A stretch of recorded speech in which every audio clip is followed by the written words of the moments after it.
Ambition is critical. I love how you tell me 8 o'clock and then I'm sitting here then with a can of Kronenberg in my hand for 10 minutes. I did text you straight away, man, straight after you phoned me, right? You text me? What is this, the fucking 70s or what? No, I'm ready, like, you know what I mean? Wait, I never saw that. I'm ready! You haven't fucking texted me nothing. Oh, who fucking I texted? You text Ryan Hall. He thinks you're going down the Optimist for the £4 can of San Miguel. Yeah, I'll be fucking strutting in like Mr. Miyagi, right? Bonsai! What's going on down there? My missus is telling me about it. I haven't been down there. Optimist, they've got like a Japanese, there's like a Japanese restaurant in the Optimist. Do takeaways, like Japanese food. Right, okay, so, you know, educate me on Japanese food. Is this... Well, not like, say like Wagamama, innit? Wagamama's just Max's, innit? Yeah. Oh, Swans, obviously haven't got a Wagamama. So we get some experts in. And don't forget, they've had like the Optimist, they fucking started out everyone tonight. They started out the fucking pizza boys. Yeah. Indian street kitchen, smoking griddle. All basically start in the fucking Optimist, innit? Yeah. And then they fucking go on and do their own thing, eh? So that was like, up in the Optimist is your side Japanese kitchen. It looks fucking great as it happens, right? I do that. It's a tough sell for a 15-year-old kid, isn't it? Pizza, burgers, great. You know what I mean? Chicken, katsu curry is a lot harder to sell, like, you know what I mean? But I'll probably have on the weekend.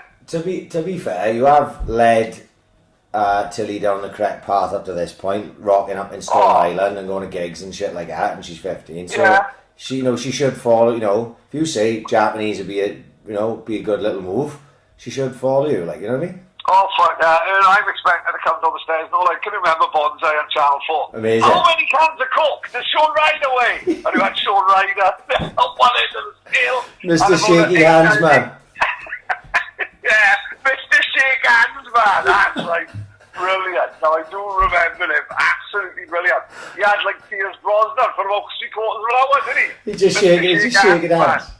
Brilliant. But see, there's no banter like that anymore. You know, they both select are now done. They're not even allowed to watch replays of it. Bonsai gone. Fucking hell. What was the other one that Craig Charles used to narrate on? It's like the game show where they do all the... it's a bit like Ninja Warrior, but it was like the Japanese version of it. Oh, Takeshi's Castle. Takeshi's Castle, yeah, that's what I was thinking of. Brilliant. Amazing. Brilliant. Do you remember when Chris Tarrant used to do the show where he used to it was like on a Sunday night, and they used to just show foreign TV programs that did crazy things. It was always Japanese game shows that. Yeah, they was mad. Like Tarrant on TV. That's what I'm thinking. Tarrant on TV. Japanese adverts, like they was fucking mad, weren't they? Yeah. The fucking Japs. But yes, I bought Kronenberg because you mentioned it earlier. I can't remember the last time I had a can of Kronenberg. I got a slab of bottles here, courtesy of Nicky Keaveney and Louise Murnix. I saw that. Yes, go on, you tell the story. So they've been like raising money, like doing fucking bingo and all that in the street for the old biddies and shit. This carried on, like, Nicky Keaveney been like fucking, he'd be like fucking Bruce Forsyth down Reginald Street. And he'd had a new fucking outfit every week.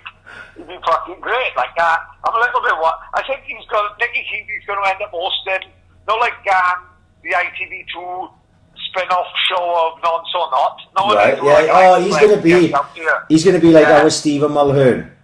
That's it. Like, Nicky Keaveney would be our Stephen Mulhern. Like, he'd be in the studio after we done Nonce or Not. And like, me and he would come in and talk about Epstein and fucking Savile and all that. And so Nicky Keaveney he'd been dressed up as a different game show host every week. It's been fucking great. Well, then they phoned me in to come down there. Said they had my fucking jacket or something. I don't know what the fuck they was on about. I thought my jacket was falling off the car or something. And they're giving everyone fucking presents, like all the postmen. So me, Cobley, JK, they're giving like to the school staff for opening, the doctor, surgery, Yvonne, My auntie works in the post office. Yeah, they fucking done a lot. It was a fucking nice touch, like. So I'm sitting here with 5 ice cold Kronenberg on my lap. It's fucking great. Yeah. Quite strong, actually. I'll end up missing work in the morning now. I haven't boozed on a podcast for a fucking long time because it used to be part of the course when we were in my house. Yeah. But yeah, I had a couple of cans this afternoon because I was in from work early, and yes, here we go. We could get wonky by the end of the night, rolling back the years. Yeah. Not bad. Ice cold. I can't complain. What is it, Pat? Is it like 5% or something? Mate, they sells it in the Morris. 3 pints of this. Honest to God, you're in a hell of a mess. I chucked the pair of Red Wings at Tilly. Not realising I was so half-cut. I know when you fucking forgets your own strength when you fucking drunk. Nearly broke a fucking nose. You nearly end up in A&E. It was fucking murders. No one spoke to me for a week. I was only fucking about, like, chuck the shoe at the head and all that. But these fucking Red Wings weighs about fucking 2.5 stone each. And, it was fucking murders. No one spoke to me. So when I goes up to Mars, now I'm on Carl in fucking Lemon Top. What? Just in case, like, Kronenberg's too strong, mate. Kronenberg's too strong. And me and Dario, we go there after football. 4 pints, I'm carrying him down the Arvo. Honestly, it's fucking crackers. Really mad stuff, like. I think my beer fitness will have fallen off. During lockdown, my beer fitness was at an all-time high. I was like elite level. Man. You was drinking heavy. It was like Oliver Reed, like. Elite level boozing. But obviously, since going back to work, it's just gone down a fucking pan. And I think I got a head on now after 3 cans of Red Stripe. So I'll be pissing. Oh yeah, I'll be pissing in the sink now. Give it an hour. And fucking chasing foxes out the garden. I think I'm back. No, do you know what? Right. So obviously, Foxgate, big thing last week, nearly as big as Pizzagate and Wayfair, which we'll get to later. Yeah.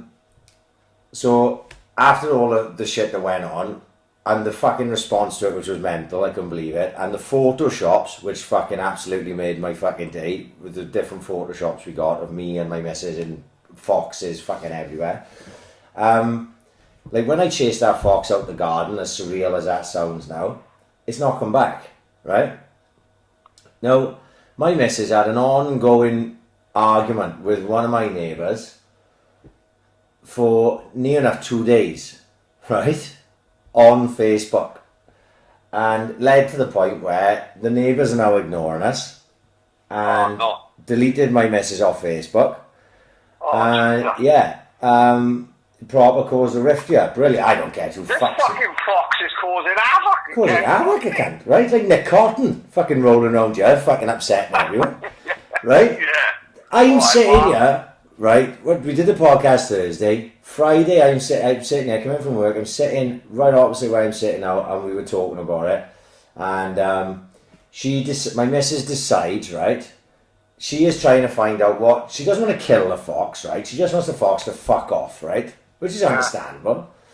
So, someone had told her, garlic, they scared it. So she's grabbed garlic out the fridge, right, mate? And I'm sitting here, honest to God, watching her rub garlic on my kid's trampoline like it's the fucking Lost Boys or something, right? Surely that won't give her the foxes, it just make you fucking kids smell like a pair of cats. Well, I'm just wondering, like, what would become of my life, like, that I was chasing a fox out my garden last night in the middle of the fucking podcast, and now my wife is rubbing garlic around here, like she's trying to get rid of fucking Dracula, like, you know, I honestly... God, if someone gives it the old, my auntie woke my old man woke my Auntie Margaret up once. He was down the allotment, and he was spraying like weed killer. Right. And my Auntie Margaret went, what's that he's spraying? And my old man went, it's anti-elephant spray. To keep away the elephants. And she went, is it any good? And he went, well, can you see any elephants? And she was just looking at him in fucking befuddlement. She thought it was the greatest thing ever. I didn't have the heart to tell my old man the allotment was in Carmarthen Road, not fucking in the middle of the fucking Sahari. Fucking halfway. Fucking hell. Anti-elephant spray. No, well, like I said, we would expect then, like, you know, the foxes to come back mob-banded the next night, you know. But we have not seen a fox since. But they have turned up right? It's like they like enjoy the podcast or something. They have turned up to the last 2 podcasts. So we will see if they arrive tonight. Maybe they just fans, like. But maybe, you never know, do you? You know? Yeah. You know, we've had stranger fans than Foxes, but Oh, fuck, yeah. yeah. But aside from that, yes. So I said last week, and this is going to disappoint a few people, that I was going to get into giants, right? Right, go on. Gilmore had been talking about giants, Denty had been talking about giants, and I thought, do you know what, I'll do a bit of research on giants.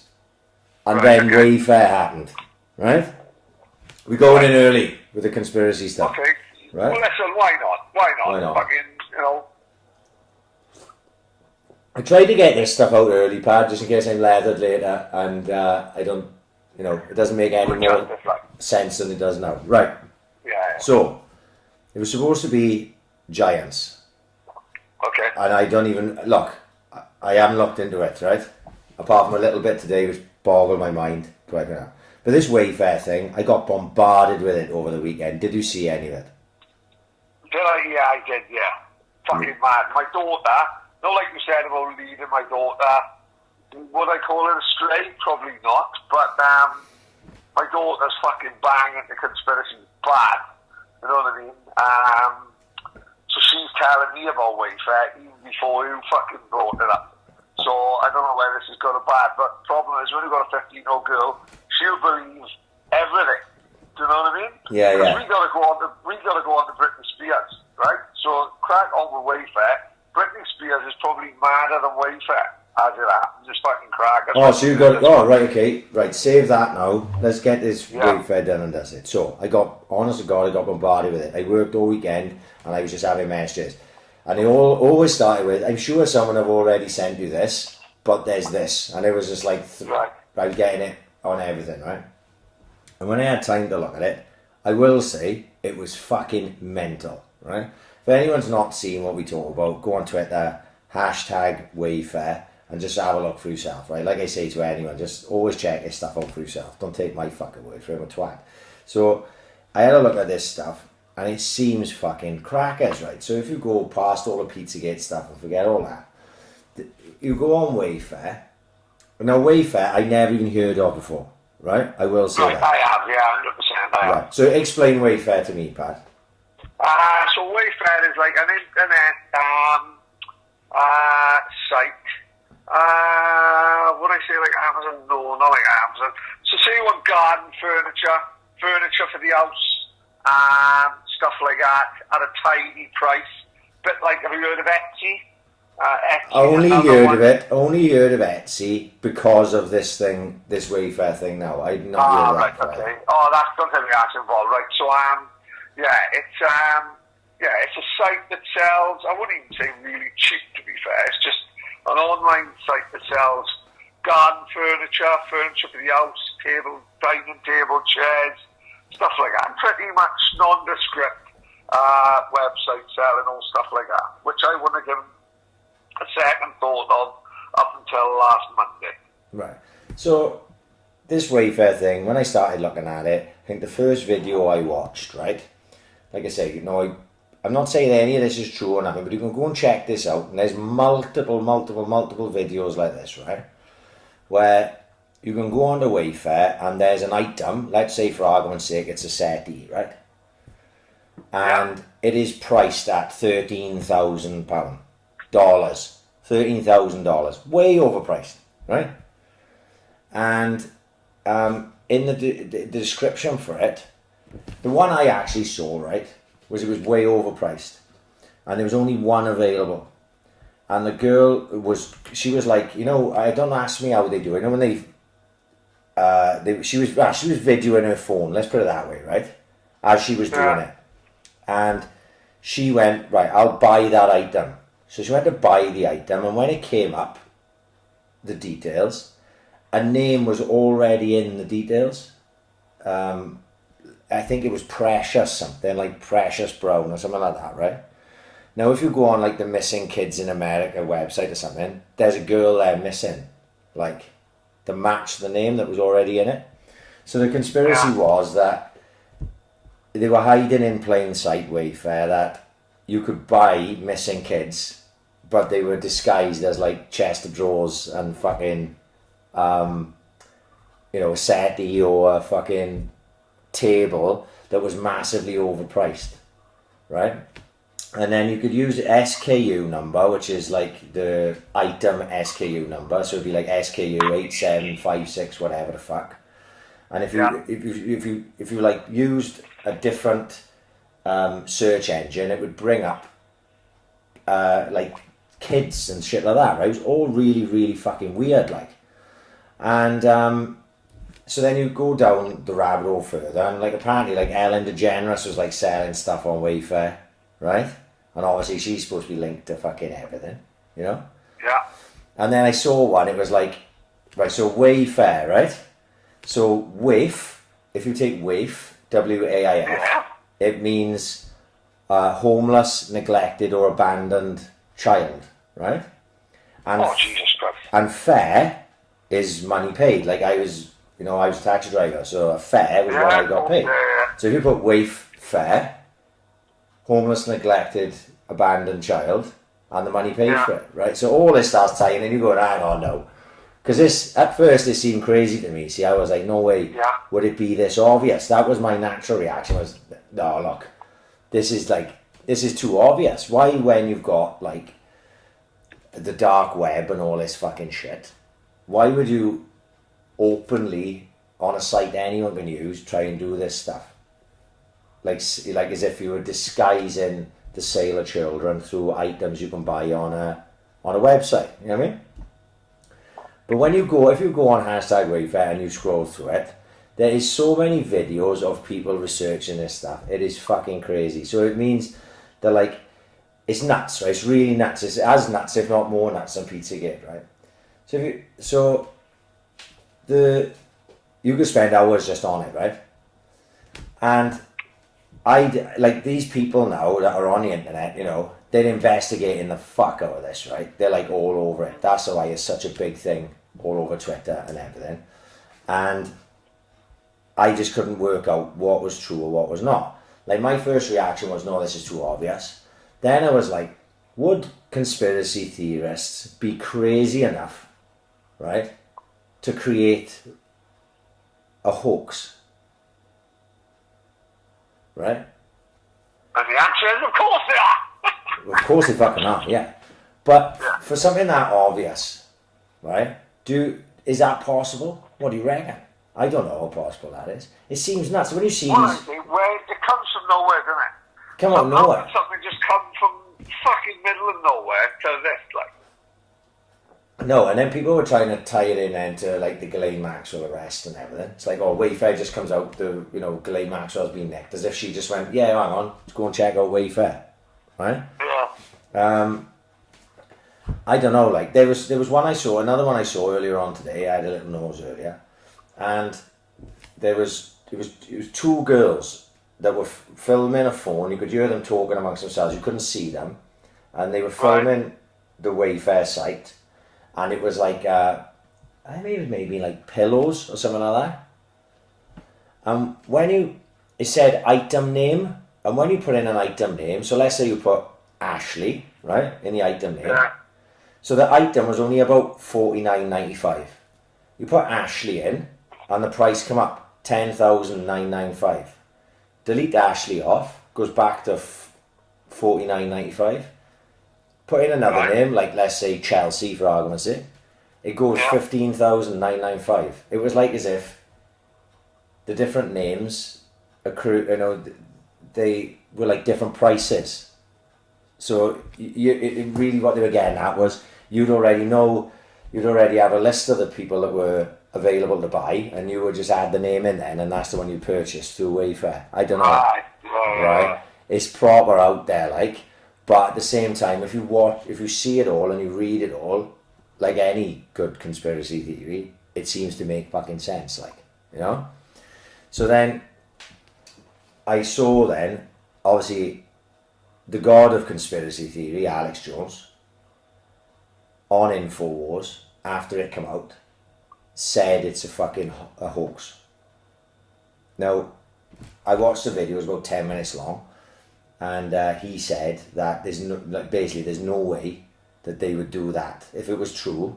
That's not how they would do it. Not that openly. They're not that arrogant to do that. And what he says is, as soon as you label something a conspiracy theory, it automatically loses credibility, right? Yeah. So does this make any sense now, right? So people in the outside world, they see this Wayfair hashtag, they look into it, and the media reports it as a conspiracy theory. It's automatically got no credibility, like, right? So he said it's not to say that this thing doesn't exist. It just doesn't exist through this Wayfair thing. So they put the Wayfair thing out there as like a false flag. So then, when it is actually happening, people think that's a conspiracy as well. So does that make sense? I know it's like stepping on a little bit advanced, like fucking chess moves, like. But he said they'll do this to actually take the eyes away from what they're actually doing, right? And what he showed up news reports, right? When I was watching on InfoWars, of actual high-ranking people being arrested here, there, and everywhere. Germany, Saudi Arabia, blah blah blah. Politicians, judges, all this stuff. He said, look, all this stuff is actually happening right now, but you just don't know about it because the mainstream media are not reporting it. He said, but this type of thing, it just takes away from all this stuff which is actually happening, the genuine stuff. So it's all just like you say, it's so confusing that in the end, I couldn't genuinely work out whether it was true or not. Yeah, and it was all the big conspiracy from the last week, which is still ongoing now, and I'm none the fucking wiser of whether it's bullshit or whether it's got any basis in fucking reality, like. But if anyone wants to check it out, go on Twitter, just put hashtag Wayfair. You'll probably get flagged and have drones flying over your house, but don't worry about it. You won't get out there. You won't be on nonce or no nonce. You just... No, fuck no. No. So... I didn't you see the thing where it was like all the items like the wardrobe, the table, the chairs, they were all called after like kids that have randomly got missing, didn't they? Yeah, so... Like fucking, Natea. Natea's gone missing in fucking Wisconsin, and he's selling a table for fucking 30 grand. Yeah, it was like Natea pine table with 4 chairs, something like that. Yeah. Right, and then if you actually go and take and put it into the, like, why would it be called Natea? That was the thing, wasn't it? It was like, why would that be called Natea? It's just a... But they were called weird names like Delonzo and shit like that. You know what I mean? Yeah, it was strange, and like these things. Like this type of thing, it's such a strange coincidence, isn't it? Yeah, we always talk about coincidences. Like, how many coincidences can there be until it's impossible to keep having these many coincidences? Like, and that was the thing. Like, it was, and that's what made me think. Then, if there's so like this elite level to human trafficking ring, they surely wouldn't be that brazen or fucking stupid to do that. That's what struck me originally. I was like, nah, this can't be right. You know, like the Pizzagate thing, it was supposed to be undercover and out of sight, and it was only because WikiLeaks got hold of the Podesta emails that anyone really knew about that stuff, that led to the investigation with Hillary Clinton and all that stuff. But with this, it just seems like, oh yeah, hang on, there it is. It's been right in front of us all this time. You know?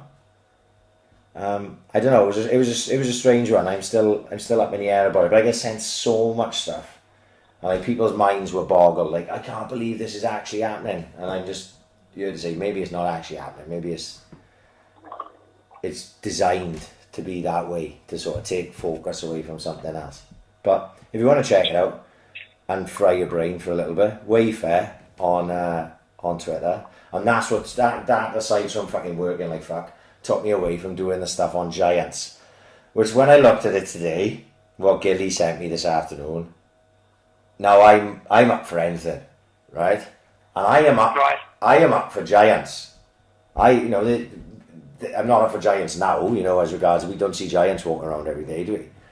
But I mean, there may have been a time there was dinosaurs. So if there's a fucking T-Rex walking around my back garden, there can quite possibly be a fucking giant, couldn't there? Well, this is the thing with like Machu Picchu that we said the other week, innit? Now we had a perfect man on the ground in Machu Picchu, do we? Bushby's been there. And when we asked him about it, he said all he tried to do when he got there was try and find a fucking slab of fucking stela. Useless. Which is actually worth the fucking $8 grand, really, innit? Yeah. He's just gone to Machu Picchu to get pissed. Yeah. You may as well go over the SA1 and fucking done Charlie or someone's boot. You know what I mean? After the whole road of fucking horse up and down the road. That's what he'd been better off doing. I've ever seen the I think we talked about the other week, the ancient city of it's in Indiana. It's in Indiana Jones and the Last Crusade. I know what you're talking about, and they got the massive doorways in it and that. Yes, you know, and like like Petra, that's what it is, isn't it? The ancient city of Petra. And the fucking doorway on it is fucking 40 foot tall. You know, and part of me thinks, so why the fuck is the doorway 40 foot tall? Do you know what I mean? Same as fucking Stonehenge, innit? Who the fuck moved? Because they fucking done tests on those, on the stones in Stonehenge, and it's supposed to come from Wales.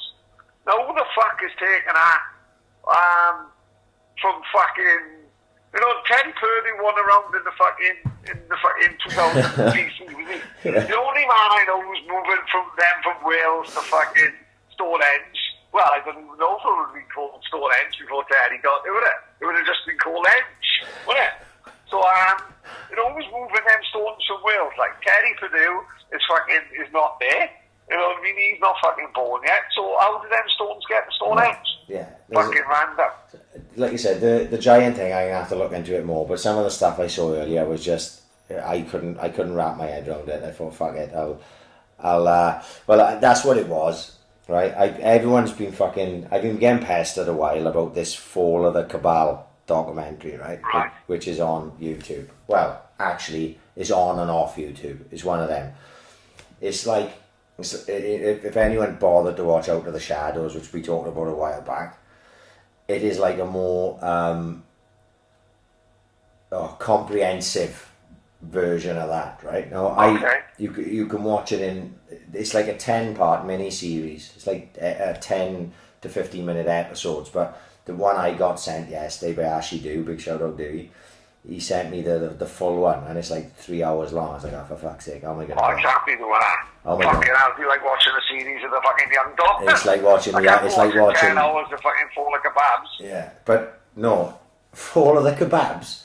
Yeah, no, that is something like that. So I checked it on today. When I actually listened to it, you don't really need to watch it, even though I think it would be better to watch it, because it's like a narration of, and I wasn't sure, that's why I hadn't watched it. Now, this thing came out fucking ages ago, and I've been sent it loads, probably for the last 2 or 3 months, and I not bothered watching it. I was like, oh, this is going to be fucking rubbish, and I wasn't up for it at all. But when you actually watch it, like I've watched it throughout today, like in spurts when I've had a chance. It's actually pretty good. I was quite surprised. Yeah, I was quite surprised. It basically ties together. What's weird about it, this is the first thing that struck me as weird about it, was, like I said, I haven't watched that, right, until today. And when I was watching it, I was like, we talked about this in the podcast. We talked about this in the podcast. Oh, we talked about that in the podcast. Oh, Paddy told me about that in the podcast, right? Genuinely. I mean, literally over the last 3 years. Not stuff we talked about in the last 12 weeks. I mean, like who's the fucking rocket scientist, the Nazis? Werner von Braun, is it? Werner von Braun. Well, actually, Rowley ended up fucking being involved in NASA was because he got employed by Disney, and Disney would have him on, like, documentaries. And he would talk about rocket then, like the American government weren't particularly interested in going to space, like, and so he would go on like a Disney documentary and talking about rockets and space, and then the American public got involved and got behind it then, especially when a lot of it was to, battle against the Russians, who was going to be first on the moon. Yeah. But yeah, Werner von Braun, absolute horrific fucking, Nazi, it's fucking as big as he can. But when it comes to getting to the moon and fucking benefiting your country, do you think the Yanks give a fuck that he was one of the worst Nazis ever? Did they fuck? They took him in. It was either go to them and the Russians. And he looked at the fucking, the Russians were done with him, so he stuck him in a gulag and ended up fisting into an inch of his life while he's fucking breaking up stones with Teddy Purdue. Or end up in Florida, living in Florida, fucking going to Miami every other week, drinking strawberry daiquiris with all the fucking Miami godfathers. Yeah. I know which one I fucking picked. Florida's great. So what I'm getting at is, like, I can't ever remember Werner von Braun or whatever the fuck his name is, till you mentioned it, right? And just weird things like that. I was going, whoa, this Fall of the Cabal thing, it's like they've listened to the fucking podcast. Honestly, that's the way it struck me. It was weird. I was like giggling to myself. So anyway, obviously it's not because of us. It's just saying that this thing goes in depth, right? And I mean back. So the first sort of episode, they sort of go into like the real Illuminati families and the history of like the Rothschilds, the Rockefellers, George Soros, and onwards from there, and how they built their power, wealth. It's actually quite interesting to, because they go back in history. So then they start about then how, like, the federal bank, when the federal banking system was going to come into the US, there was 3 people who opposed it. Now, I didn't know this until today, right? Okay, go on. Listen to this one. This is a belter, right? So there's 3 guys who opposed the federal banking system. The federal banking system was trying to be brought in by the money men of that day, right? We're talking about the early 1900s, which were the Rothschilds and the Bilderbergs and all them, right? So there was 3 men who were rich enough to stand up to that, right? And they all said, no, that will not happen. And they fucking poo-pooed it, right? And those 3 men were 3 of the 1,300 people who died on the Titanic. Oh, fucking hell. It wasn't one of the fucking ones playing the violin, was it? Right. So, like, I'm going, what? Hang on now. So you're telling me the Titanic, because there's a Titanic, there's a conspiracy for everything. There's a Titanic. The Titanic was unsinkable, wasn't it? Well, it's supposed to be the unsinkable and this and that, but you take it on face value. They were a bunch of dull cunts, so they didn't know what they were doing, and they fucking crashed into an iceberg. And Leonardo DiCaprio froze to death because Kate Winslet was a selfish fucker. Listen, you know what a fucking lying little fucking prostitute drone fucking horrible aristocratic cunt she was. What was her last words to him? I'll never let you go, Jack. And that cunt looked up at her and she said, I'll never let you go. And what the fuck did she do? Literally within 5 seconds, let the cunt go. Just because she was on a little bit of fucking wood on her own, listening for the whistle. What a fucking horrible cunting slag she was. She may as well have stayed with Billy's in. At least they'd have both ended up alive and in the Rocketeer. Fucking horrible cunt is what she was. Never trusted Kate Winslet ever since that. And the best thing was, 2 hours before, I was wanking over when he was drawing her. Fucking unbelievable. He had a hell of a night that night, mind that fucking DiCaprio, didn't he? Yeah, I know. Mate, 1 minute, like, he's in the Scrubsville in the bottom of the boat. Then he ends up having dinner, like caviar and shit with all the fucking rich people. Then he ends up fucking drawing fucking Kate Winslet topless, which I've done with Donna many a time.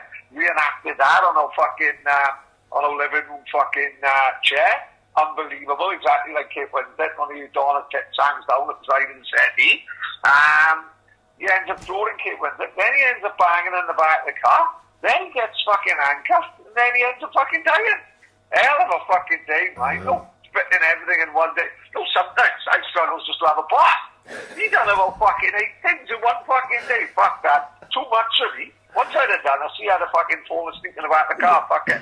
I don't care if we drowned in or not. Like, he ended up dying anyway, though, cunt.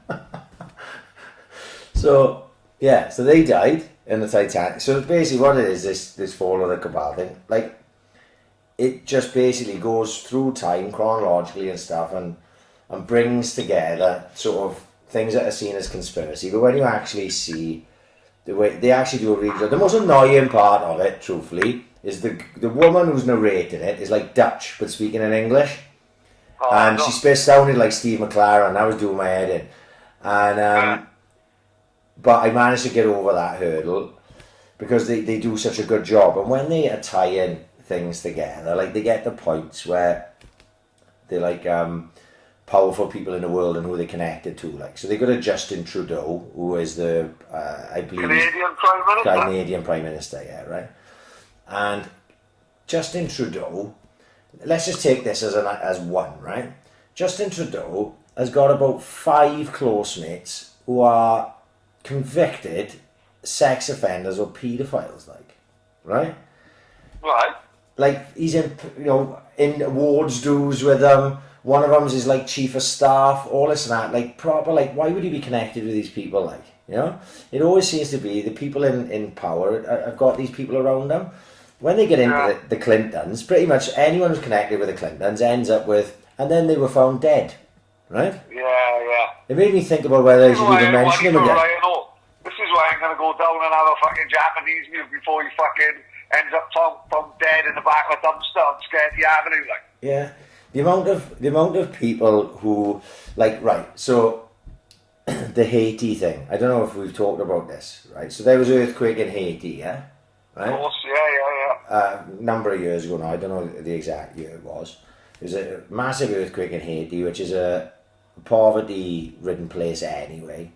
And the Clinton Foundation went down there to, like, we're going to go and help people out. And then one of their top people got arrested down there for child trafficking, 33 kids or something. Yeah, fuck it. He's like, the fucking... no, it was a woman. It was a woman. Yeah, very fucking... No, that was a separate thing. That was separate. Yeah, to save the children was a fucking absolute nonsense, wasn't he? Yeah. So this is what I mean. Oxfam were banned from going to Haiti because of they had people who were trying to traffic children. The Clinton Foundation... The Clinton... Oxfam were banned. Yeah, the Clinton Foundation, one of her name, she's got like a double-barrel surname. She was arrested with like 33 counts of child kidnap. And the kids got taken off her and taken back to Haiti. She said that they were orphans and she was taken for adoption in the States. And when they got them back to Haiti, they all went straight back to their parents. They were kidnapped. She's in Nick now. So it's all tied back to the Clintons. Then what happened was, there was people down in Haiti who spoke up about it, going, hang on, this is fucking happening over here, this shouldn't be allowed. Yeah. And what happened? They all mysteriously died. There's like 3 who mysteriously went suicidal. Then that Anthony Bourdain, you hear of him? He's like the celebrity chef. Yeah, he's good, he's like, who could we describe him? Jamie Oliver type, maybe? Not as annoying? Rick Stein, he's like Rick Stein, and he does way more drugs and all that. Yeah. So Anthony Bourdain spoke out about it. They show on this Fall of the Cabal, they show tweets that he put out saying about Hillary Clinton and having run-ins with her and this and that. And all of a sudden, then he just turns up dead. Yeah, in the middle of fucking France, like. Yeah, and there's so many people. They just every now and again, like they go off the Clintons, they talk about something else, and then it just goes back. He goes, "Oh yeah, he was connected to the Clintons," and then he was found dead. And I'm thinking to myself, "Oh my God, this was a novel when we started calling Hillary, and now I'm fucking getting double padlocks on the fucking doors, like." It's really, really interesting watch. Genuinely took me by surprise because I thought it was going to be too much even for me. Especially like a long watch like that, but I ended up being fascinated in it. It goes over everything from the CIA, Operation Paperclip when it Werner von Braun, when they brought all the Nazis over, and they say like in the Nuremberg trials, which was a big thing, and like the media portrayed it as a massively big thing. They reckon on this, like I say, this is something you'd have to Google. Spoke to Denty about it earlier. He said he kept stopping the Fall of the Cabal to check out the facts of what he was watching, right? And like something like only 17 Nazis got actually done for war crimes, right? Like hanged for war crimes or something. But a lot of them... Which is mad when you look at someone like, say, Yugoslavia, where they was fucking all done, weren't they? Well, Milosevic and all them, yeah, they were all done. So, yeah.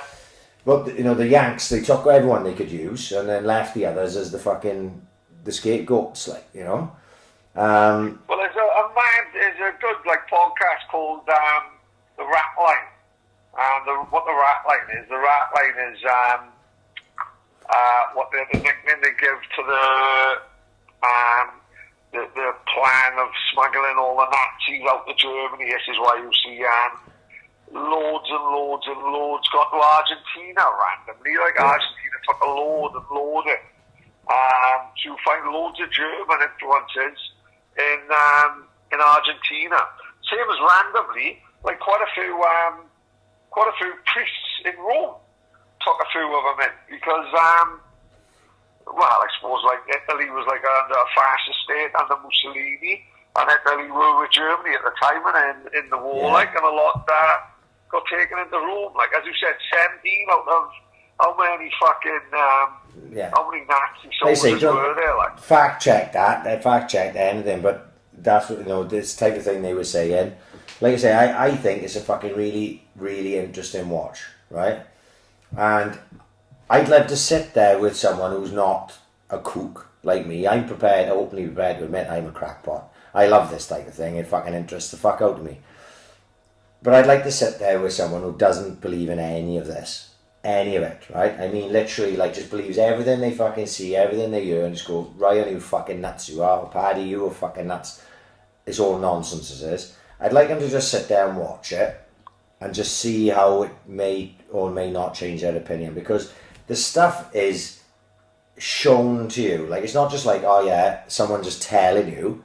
It's showing you newspaper, you know, obviously not mainstream media stuff, but it's showing you evidence of this and that, and this guy is connected to that guy, and that guy is connected to that guy, and you know, like I say, when you go to just the Podesta stuff on its own, it's fucking mind-boggling that guy's allowed to fucking walk the earth and not be locked up. There's three things that anyone will say, right, I'd like to think we're not conspiracy theorists, right? I'm just asking questions. Right, we're not, right? Oh, I didn't think I was until I did this podcast, right? But it's three. If someone said to me, right, it's fucking bullshit, the stuff we're saying can't be right, like, people can't like to us like that, it's just not possible, right? So there's three things I go to, these would be my go-to things to say to someone who didn't believe everything, right? And each one of them is totally, totally different. So some people would say to us, right, there's no way people like Clinton and fucking celebrities in Hollywood can be involved in all this stuff, right? There's absolutely no way. And then you've only got to go back to then, the biggest one in this country, every single person in the country knows about it, would be Jimmy Savile, right? Jimmy Savile was hiding in plain sight for 20 odd years, right? The stuff Jimmy Savile did was fucking unbelievable. Having keys to fucking children's mental hospitals, having keys to like Leeds General Hospital, having his own room there. And he got away with boozing fucking children for 30 plus years. And the thing I always say about Savile won.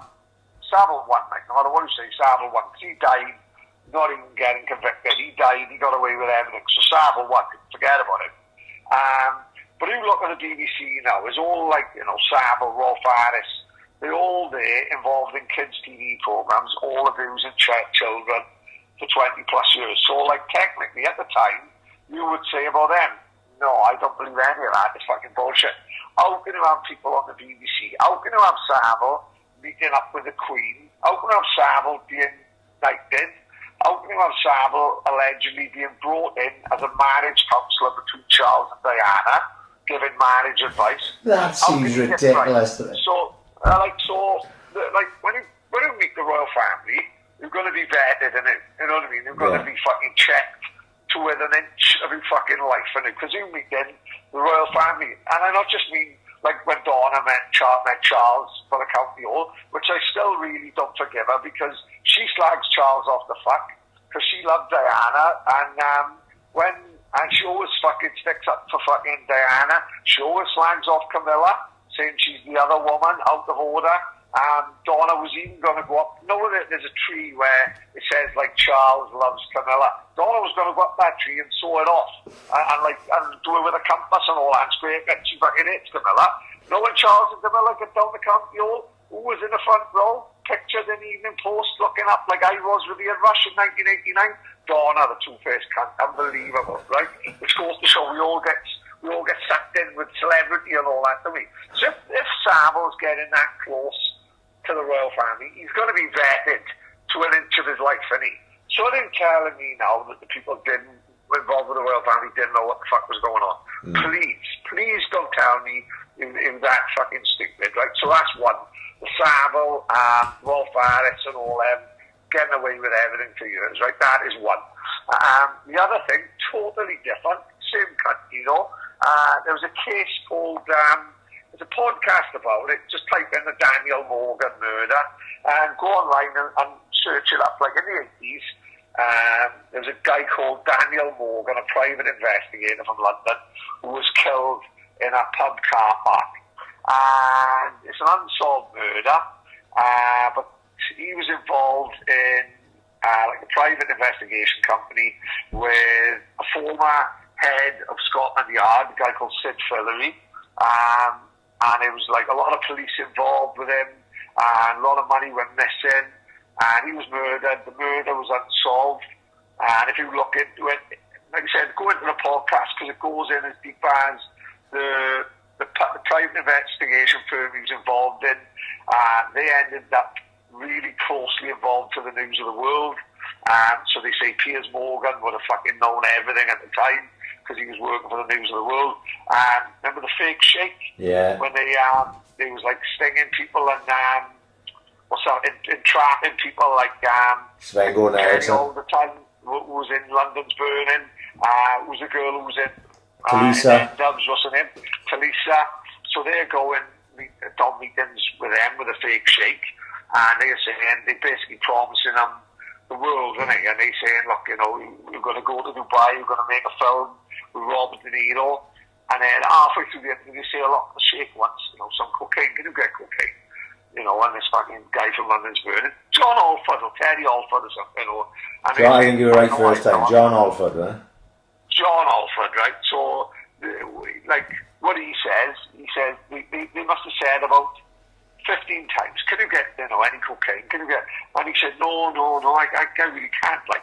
But when he's been promised a film with De Niro and going out to Hollywood to make films, what does he do? Well, he ends up saying, oh, I can probably get it, phones a friend of a friend who has it delivered to him, and then he gives it to the security guard of the Sheikh. Next thing you know, he's been arrested as a drug dealer, he's sent to prison, and he's no drug dealer, he's just doing what we all would fucking do just to get along in life. And this is what they were all involved in, like entrapment of celebrities, and like I said, this murder to this day is still unsolved, like. Yeah. And they are absolutely adamant the police were involved, like. So that's another one. Well, I'd say if you don't believe that these conspiracies can go that high up, well, they've got to look at these things that are happening on the doorstep. And the third one, which is the one that fucking gets me every time, right, is the 9/11 thing, right? Now, I'm not gullible enough to say no planes at the World Trade Center, right? Of course they did. I watched it happen. Yeah. I watched it happen. I watched it with my own eyes. It's one of the lasting memories I got of my mother. Me, Colin Green, and my mother sitting down in the living room watching it unfold on a fucking Tuesday afternoon or whatever it was, and something that stays with you forever, and we all knows where we were at 9/11. Like, so I saw those planes at the World Trade Center. There's nothing that you can fucking say to me that can tell me different. I watched it with my fucking own eyes, but I didn't see no plane at World Trade Center 7, and that come down like the other two. Like a controlled demolition. I've seen the video, right? I've seen the video of the BBC News reporter saying World Trade Center 7 has just fallen, and World Trade Center 7 is behind the shoulder in the background. She's not been on BBC News ever since, like, you know what I mean? And the Pentagon, right?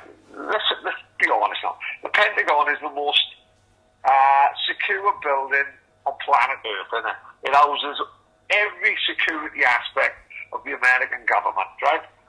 The fucking CCTV on the Pentagon would be unbelievable. Like I told you, when someone robbed a fucking bottle of fucking hand sanitizer from the Optimist, we had that girl on 6 different angles, right? We could see where she'd had her veneers done in Turkey, right? And yet, a fucking plane crashes into the Pentagon, and we've never ever seen that footage in 20 years. Are you telling me there's not something up with that? There you Surely. go. There you go. Common sense will tell you.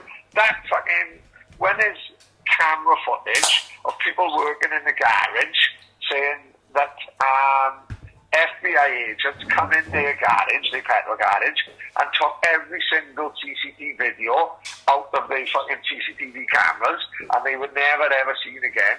What does that make you think? You know, all the American government have got to do and say, you want a video of the plane at the Pentagon? Here you go. 17 different angles. Watch it for yourself. None of us has ever seen it in 20 years. No. So that's when you've got to think, should you question things? Fucking right. You should. 100%. 100%. But like I said, no, that's what I'm saying with the Wayfair thing. If I was a fucking conspiracy kook, I'd be down that rabbit hole going, fucking hell, have you seen this? You know? You've got to question that as well. I question everything I fucking see. You know, I don't, like I said, I know I'm fucking crackers, but I don't really see myself as a conspiracy theorist. It always interests me, but I'm quite prepared to turn on and go, you know, no, that conspiracy's fucking nuts. Like when I just said that some of the giant stuff I seen earlier, like I'm quite prepared to believe that at one time there was giants roaming the fucking earth. If you want, you could lead me down that path. But when I saw a fucking thing earlier going, they live inside the earth, the hollow earth, I was like, what is this? Is this flat earth fucking times 2? That the giants live in the core of the earth, right? That's what I was seeing earlier. I'm going to have to do more research into it. That I'm not prepared to believe.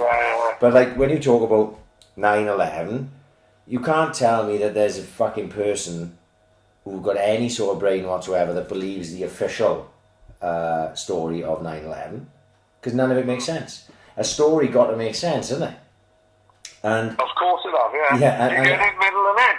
Right. So it doesn't make any sense, Pat. When you watch Loose Change, which is the perfect fucking thing just for 9/11 as an example, you go and watch Loose Change on YouTube, you go to yourself, that obviously that's not the official story of 9/11. It's not really what happened. It can't possibly be. Right, so then you have to be able to question everything. Now there's some people, I will admit, that don't want to question anything because they live in a little fucking bubble and they don't want to come outside it because everything is working alright for them in that little bubble. Once you start making steps into looking into stuff and questioning everything, there's no fucking turning back then. You're fucked. It is literally the Matrix red pill thing. You're fucked. Once you fucking start questioning stuff, you're fucked. You've got to question everything then. And then you end up at this point watching Fall of the Cabal at fucking 4 o'clock in the afternoon, you know what I mean? And you know that documentary is worth watching, like Loose Change is worth watching as regards to 9/11. The Fall of the Cabal thing you should watch because it's some of the stuff and it gets to Pizzagate and that. The bit I got up to at the minute, right, mate, have you heard of this spirit cooking? What? Right. This is fucking mind-boggling, right? So, they do these parties, right?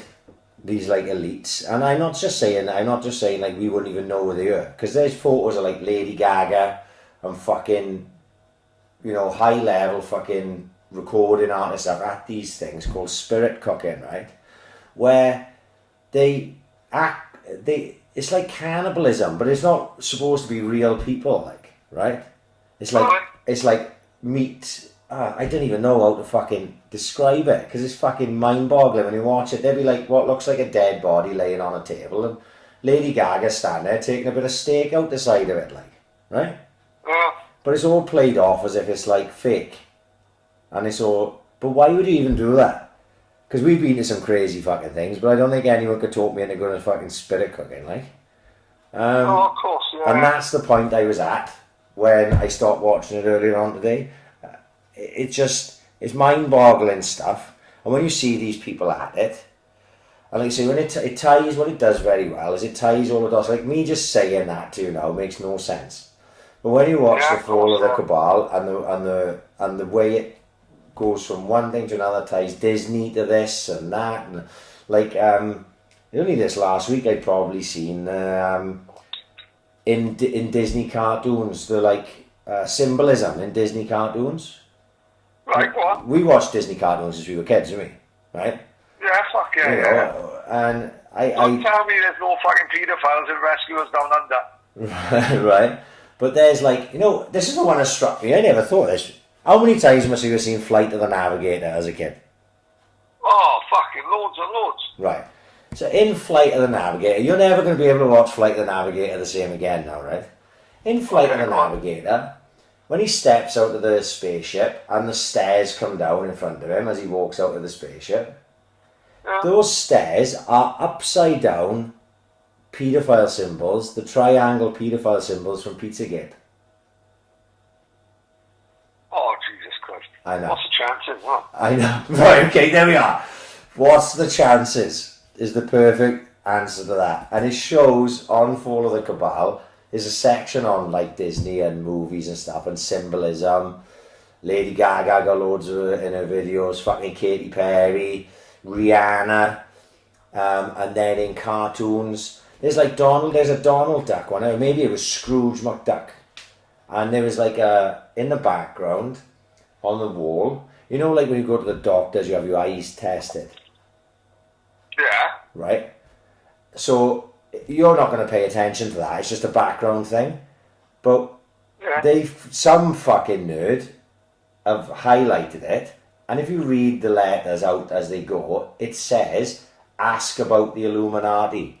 So the A is in big, and then the SK are slightly smaller. And then but if you read it as it should be, it says, ask about the Illuminati. And there's all sorts. Yeah, mate. There's other things. Oh God, it's mind-boggling. There's like there's one with Donald Duck like pushing down Ardon or something, and I was like, I don't remember seeing that one. Yeah. It's serious, honestly. It's fucking. And I was like, right, okay. So Walt Disney was a massive fucking nonsense, was he? But then my kid obviously was sending me fucking stuff last week because I get it every day of him. About like Disneyland, kids going missing in Disneyland and it being like a child trafficking hotspot and things of that nature.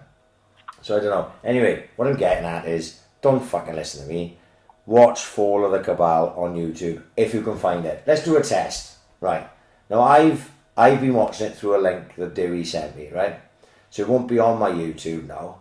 So I just clicked on my YouTube and I'm gonna search it, right? Fall of the Cabal, Cabal. See if I can find it. Nope.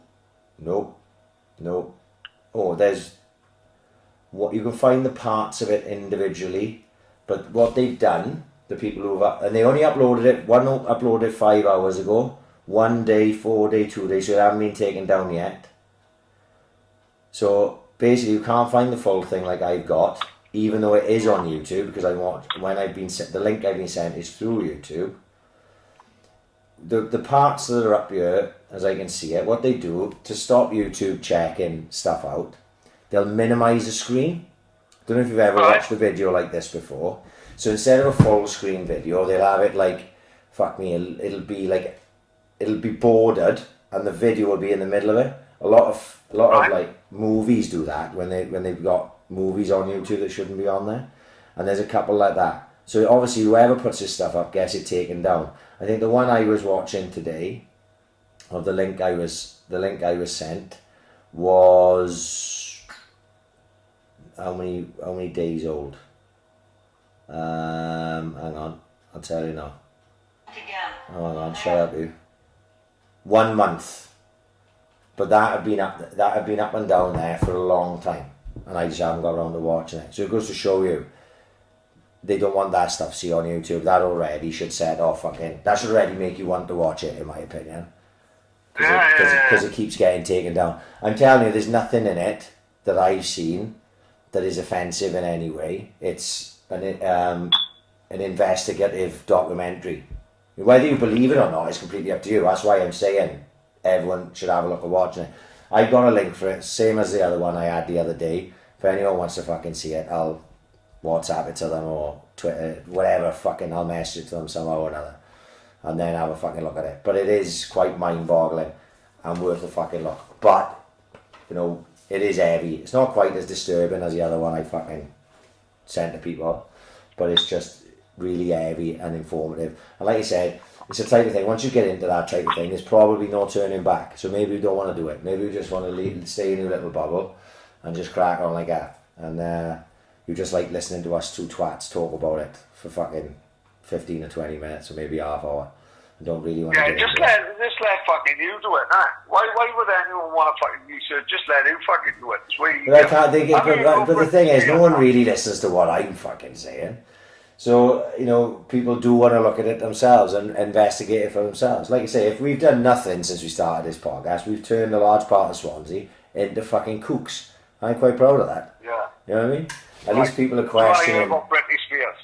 Go on in, Britney Spears. Drop it on me. So, hashtag Free Britney movement, right? So, hang on, say it again. Hashtag Free Britney. Right. Right? So I'm already going excited. in fucking big time, right? Isn't it? Even going back, even before I goes into it, now you think back, what did we had now, like, you used to, like, think of what the Britney Spears first ever video, what they was dressing up as a fucking schoolgirl, isn't it? You know what I mean? What was it's fucking weird. So every single one of us have had a tag over fucking a schoolgirl. Like, it's fucking bad, really, isn't it? But anyway, that's just me thinking out loud. Maybe I shouldn't have. So, right, this is what my daughter's into at the minute, right? Free Britney. Right, it's a fucking rant. Go buckle up. Right, so Britney was a child star at the age of 4 years old on Broadway, and then she was in the Mickey Mouse Club and all that. And then she started like the singing career. The fucking, this is what we all knows her.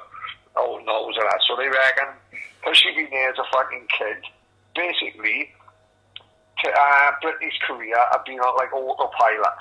Like, so she'd been told what to do from the age of 4 years old, innit? So like they reckon she's controlled and treated as a product. Like, if you listen to all her hits, like Lucky, Overprotective, My Prerogative, Circus, Piece of Me, Gimme More, the music videos, all the Twitter. I'll tell you another one. I'm a Slave for You. Fucking unbelievable. It didn't even have that one, Slave for You. So like all the photo shoots and props on stage, they're like quite regularly showing in a cage or in chains and anything like that. And I reckon the real singing voice is quite similar to Christina Aguilera's, like, and Quiet Eye, and the record label didn't like it because they were both on the Mickey Mouse Club, and Christina Aguilera, and they were both going to release albums at the same time, right? So they said, right, Christina Aguilera, leave her as she is, so we'll retrain Britney's voice to sing in like the baby voice everyone knows, because they thought it'd be like more iconic and create a brand and a career instead of a real voice, right? So they reckon it's unhealthy as fuck, destroying her voice over years. This is why, like, Britney's known, she's worse than Milli Vanilli for lip syncing. She never sings fucking live, right? They don't want to live. They don't want to sing it live. They'll fuck up the image. She's fucking shit. She got a voice like the Rock and Sing. Another fucking guy used to have. Peter Singh, the singing Sikh. The singing Sikh. And who was the other guy that come in? There was another guy that used to come. He was the ultimate pub singer. Used to come in at Brunellan and the Cardiff Arms and that. What was his name? Something Pete. Rockin' Pete. No, I don't know. What was the guy? The Pakistani guy dressed as Elvis? Peter Singh, the singing Sikh. He used to have the curry house up on One Wen Hill, up on top One Hill. Absolutely fucking brilliant. Right, so she wanted to release an acoustic album using her own voice. The album was shelved, cancelled once the label realised she would be singing in a real voice. She's never allowed to sing live because she'll either fucking sing like the fucking singing Sikh, or she'll have to sing in a deep voice. Like our bird Nigel Bragg met once in Ritchie's in fucking 1996 when Nigel Bragg was with this girl. She never spoke. She never said a fucking word for about 2 months. And then I went on and I said, why are you so quiet? I don't know what she did. She went like, I've always been shy. And that was why she never spoke. She had a fucking voice like Britney. Fucking brilliant. Your Bragg, he still laughs about it to this day, right? So they reckon her entire career, she's been treated like a product, like just meant to sell. Right, so this is when it gets fucking mad. Can you remember when she went fucking mad and shaved she shaved all of that off. Like when I failed my driving test and fucking shaved all my fucking curtains off, remember? Yeah. Everyone knows about that, right? So everyone knows she was going through a public divorce, 2 children under the age of 2. And like she was always in the public eye. She was on every magazine cover. And you've seen a photo of her. So it's a photo of Britney driving around LA with the fucking kids on her lap, right? She's driving in a BMW. She's got the fucking kids in her lap. And when she attacks a paparazzi with a fucking umbrella, but while you see the film of her chasing a paparazzi guy with an umbrella, what they never show you is behind her car is hundreds of them, maybe thousands of them, even trying to get in toilets to photo her, videotaping her in tears. No, like the famous footage of Amy Winehouse. Have you ever seen Amy Winehouse leaving her house, and it's just fucking hundreds of people who can't leave the front door, like. And so when she got like done for mental health, there's fucking paparazzi taking and selling photos of Britney naked through the windows of the back of an ambulance, like, you know, fucking scumbags, like. Yeah. So when she like shaved her fucking head and all that, the father petitioned the courts to be like it's called a temporary conservator to her until she was mentally stable to look after herself, like. So she dropped a womanizer video, and they reckon she done a tour, and she's worth £131 million, like. So the father petitioned the courts to become a permanent. He becomes a permanent carer for her. This is despite earning £131 million the same year, right? And he said she had early onset of dementia in her 20s, and so he's fucking in charge of everything. Great parent. So like this woman now, she's a fucking 38-year-old woman, right? And she's not allowed to do all of these things without the father's permission, right? And if her father argues with her, he can legally lock her up in a mental health facility, right? So she can't drive a car, she can't vote, she can't get married, she can't have children, she can't, listen to this, she can't spend her own money, right? She's not allowed to see how her money is being spent. She can't see her children. She has 30% custody of both her boys due to her father assaulting one of the sons. So a father gave one of the sons a dig, so that meant Britney couldn't see one of the sons. She doesn't have any control over her career. She can't speak about the partnership with her father publicly. She can't do interviews that are not scripted, and if they are, all final cuts are approved by her own man. She's not allowed to use a mobile phone without being monitored. She can't use Twitter or Facebook without being monitored. She can't contact anyone without being monitored or having them vetted. So she can't go shopping, she can't go for a walk, she can't get Starbucks. So this means like the thing her father got her tied up, Lou, is like for people with mental health issues or decaying health, not like 38-year-old woman. Since this thing with her father kicked off 12 years ago, she's released 4 albums, 3 worldwide tours, 4 years in Vegas, fucking and Tom Jones, fucking brilliant, isn't it? Cirque du Soleil, she can't fucking go and fucking spending 2 pence on the top of the nudger. A judge in the X Factor made $138 million a year. And in January last year, Britney was placed in a mental health facility for 3 months, only because she was seen driving a car to In-N-Out Burger with a boyfriend without permission, and for refusing to take medication her father was trying to give her. He had her fucking locked up for 3 months. So just because she said, no, like sometimes I think you fight back, don't you? She must have fought back and said, look, I'm not taking this fucking medication. Well, and he had her locked up for 3 months. I just Googled it, right, since you're sitting here and you're telling me, right? It's called a conservatorship, right? Right, okay, go on. And basically he's her conservator, right? Which means he has control over decisions, like you say. But what it says here is abuse in power in conservatorships is often rampant and easy to cover up. Right, okay. So that's basically what it is, yeah. Yeah, well, and with that thing, like this thing, conservatorship, whatever, she got to pay $1.1 million in fees just for it to continue. So she's paying for herself to be locked up, right? And she pays her father $100,000 a year salary just for fucking. And she got to pay a lawyer that she's not allowed to choose. Why? She's allowed allowance of £1,500 a week for bills, shopping, and essentials. Britney Spears' net worth is 250 fucking million. Like, not so long back, she come out in the hotel. Now all the celebrities park underneath this hotel and go out the back way. Like, Britney come out the front way because she wants to be fucking seen. You know, and she wants to be fucking.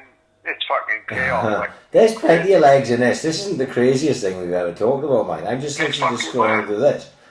Well, if you notice lately, if you go on Instagram and Twitter and all that, she's doing these mad videos. Yeah, I seen one of her dancing and stuff. Yeah, you know, it's fucking all of it mad. And when you delve deeper into it, you think, fucking hell, this is fucking cracking. Wow, because I'm just reading this bit here now. Britney is deemed mentally stable enough to tour the world 3 times since 2007, but not to hire her own lawyer. So basically they're just using her to make money. Seems that way. Unbelievable, isn't it? A conservatorship, known in some states as a guardianship, is an involuntary status usually reserved for elderly or very ill people who are suffering from dementia or otherwise incapacitated and unable to make decisions for themselves. Rarely is it used for people as functional as Spears, who, despite further problems, she said in interviews that she struggles with bipolar disorder, has seen her career continue to thrive. So, hang on, this is my right. So, why would her old man do that? Other than, like, you know, is he that much of a cunt? Or is she fucking really nuts and she needs it, like? You know, it's one of the two. Is it part of, like, sometimes, like, God help, you know, he lost a daughter, but a lot of clues, Amy Winehouse's old man of, like, not as bad, but, like, not dissimilar sort of stuff, like, so his daughter now is like, if my daughter was ill, I needed my help, I'd do anything to fucking help the kid, you know what I mean? Yeah. And yeah, like, her old man, Amy Winehouse's old man, seemed more obsessed with him than Amy Winehouse. Like, that famous, they did, like, a Channel 5 documentary he signed up for, My Life with Amy or something. And like apparently she fucking begged him not to do it. You know, I don't want more. I'm intruded on as it is. Yeah. In my daily life, I don't want to be intruded on with my father and a fucking film crew. And she was on holiday in the Bahamas, and he turned up with his fucking film crew. Jeez. And we've got a video of her like almost crying, saying, "Dad, why are you bringing these along?" Like, you know what I mean? Some people do it. The fame gets to their fucking head, and the money, and the fucking, and it's fucking crazy, isn't it? Don't ask me why people do it, but they fucking do. It's fucking mad, you know, crazy. Yeah, well, if it makes you feel any better, Britney was 16 in the One More Time video, which doesn't make you a nonce for wanking over a pad. Oh, happy days, like, you know, I'm fucking glad for that. You can't turn back a wank. Nonce or no nonce this week. Paddy Cullen, no nonce. Let's just, if we forgive him fucking Michael Jackson for fingering a fucking 11-year-old Jordan just to run Billie Jean, I can have a fucking pass of Britney Spears for fuck's sake. I didn't realise she died. I apologise, Britney, but now I'm on the bandwagon trying it for you. You know what I mean? So who knows what's going to happen, like. I wasn't probably much older than 16 myself, anyway. Well, no, it was 90.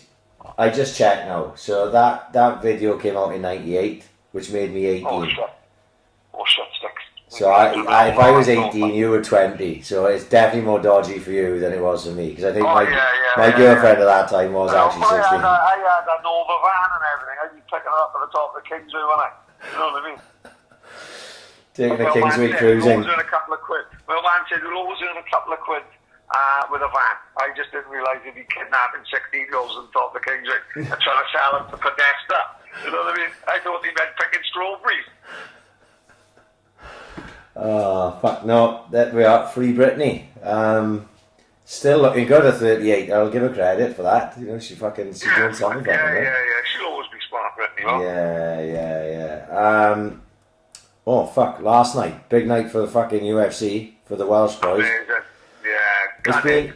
Yeah, it's one of them, isn't it? It's like, it's such, watching the, Brett, John and Jack's Instagrams and stuff over the last week or so. Looks amazing. Like, the experience that they're having there is, like you say, it's a once in a lifetime. I see Daniel Earl, he's like, once in a lifetime, pretty much. He's fucking having the time of his life, isn't he, Daniel? You don't even, Yeah. Daniel's flying business class now as we speak. So,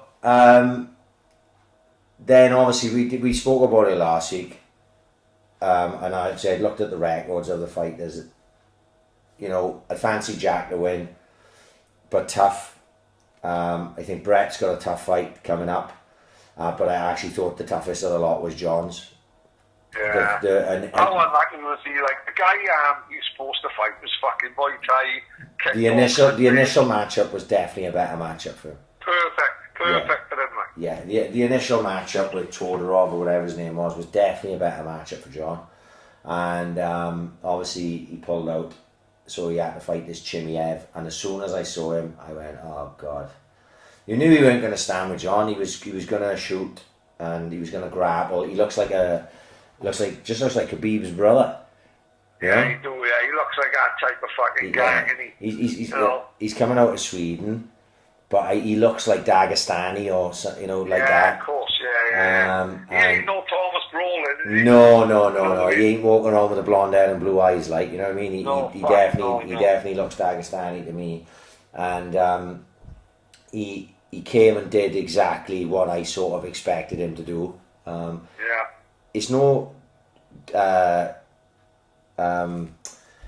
shame on John, because that guy, I genuinely believe, will go on to be top tier, and I mean literally. Oh, this much, really?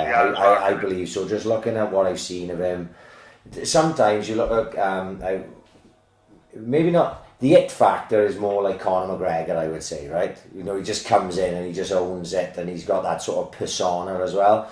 This guy's got not the it factor like that. He won't ever be as big a star as Conor McGregor, but he can be every bit as effective as a top level champion as regards to what he could possibly do. That's really as high a praise as I could give him. Like Khabib, Khabib's not all pomp and ceremony and none of that. He just goes about his business and beats people the fuck up. And this Chimaev, he looks like he could be that way, and literally at that level. He can fight a welterweight and middleweight. If you looked at him next to John, he wasn't as big, right? He's fought at both weight classes, so there's a very good chance, because he jumped in late. He jumped in at middleweight because he didn't have to cut any weight then. But he could drop down to welterweight and be even bigger force at welterweight, because he won't have to deal with the size difference as well. So, like you say, it's one of them. John, I've always found it hard with grapplers of that level. Like John, as regards your average man in the street, could take him to the ground and snap him like a twig.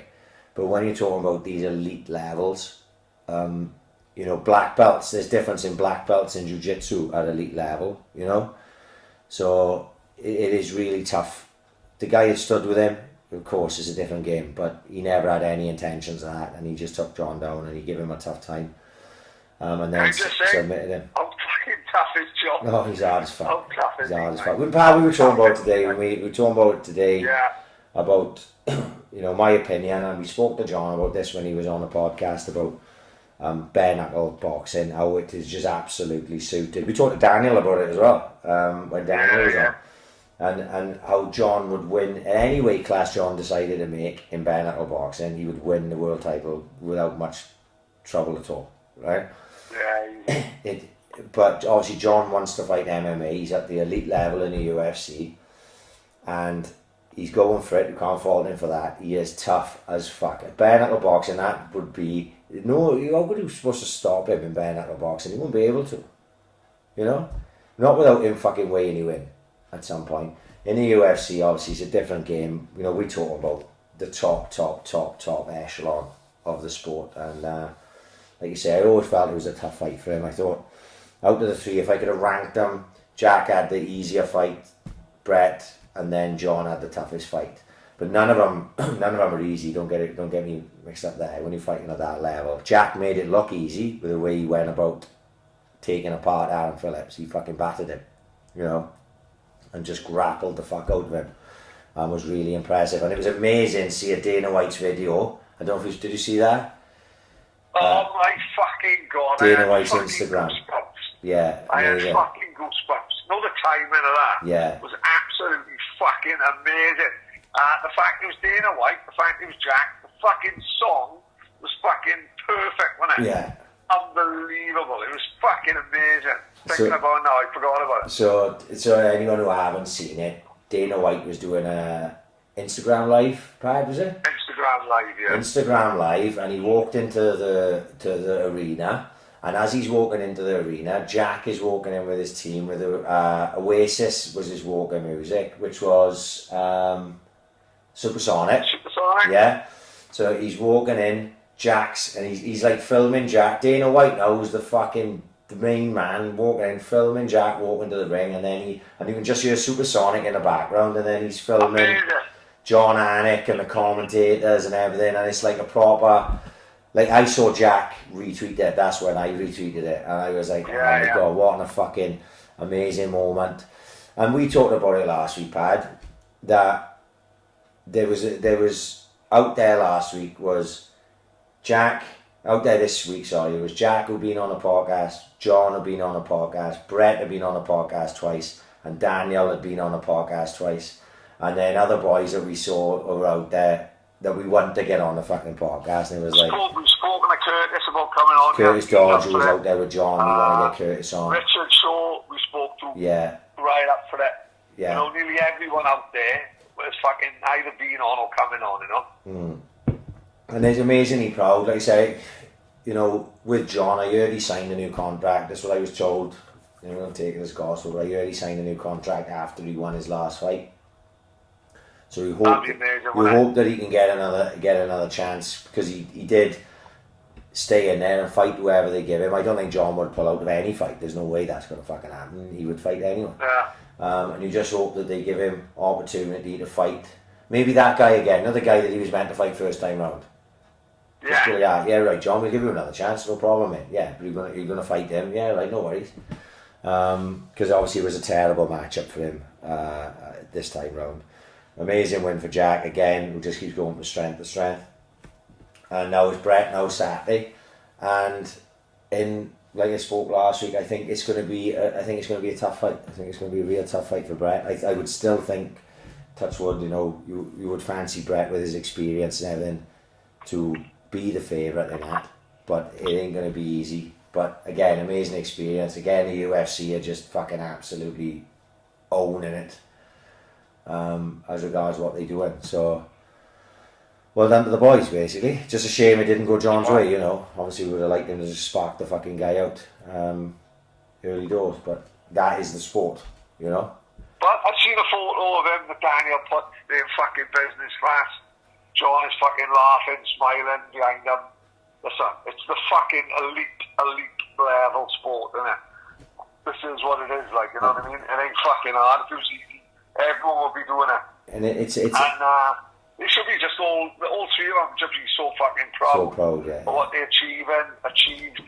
You know, it's fucking brilliant. We're only a small country, mate. And in a 40 mile radius, these boys are going out doing that. It's fucking brilliant, in my opinion. Like. Yeah, everyone should be getting behind him, even if you're not into the sport. You should be. It's like you said, Pad. For a country this size to be producing 3 now elite level fighters, it's just. Yeah, it doesn't make much sense really.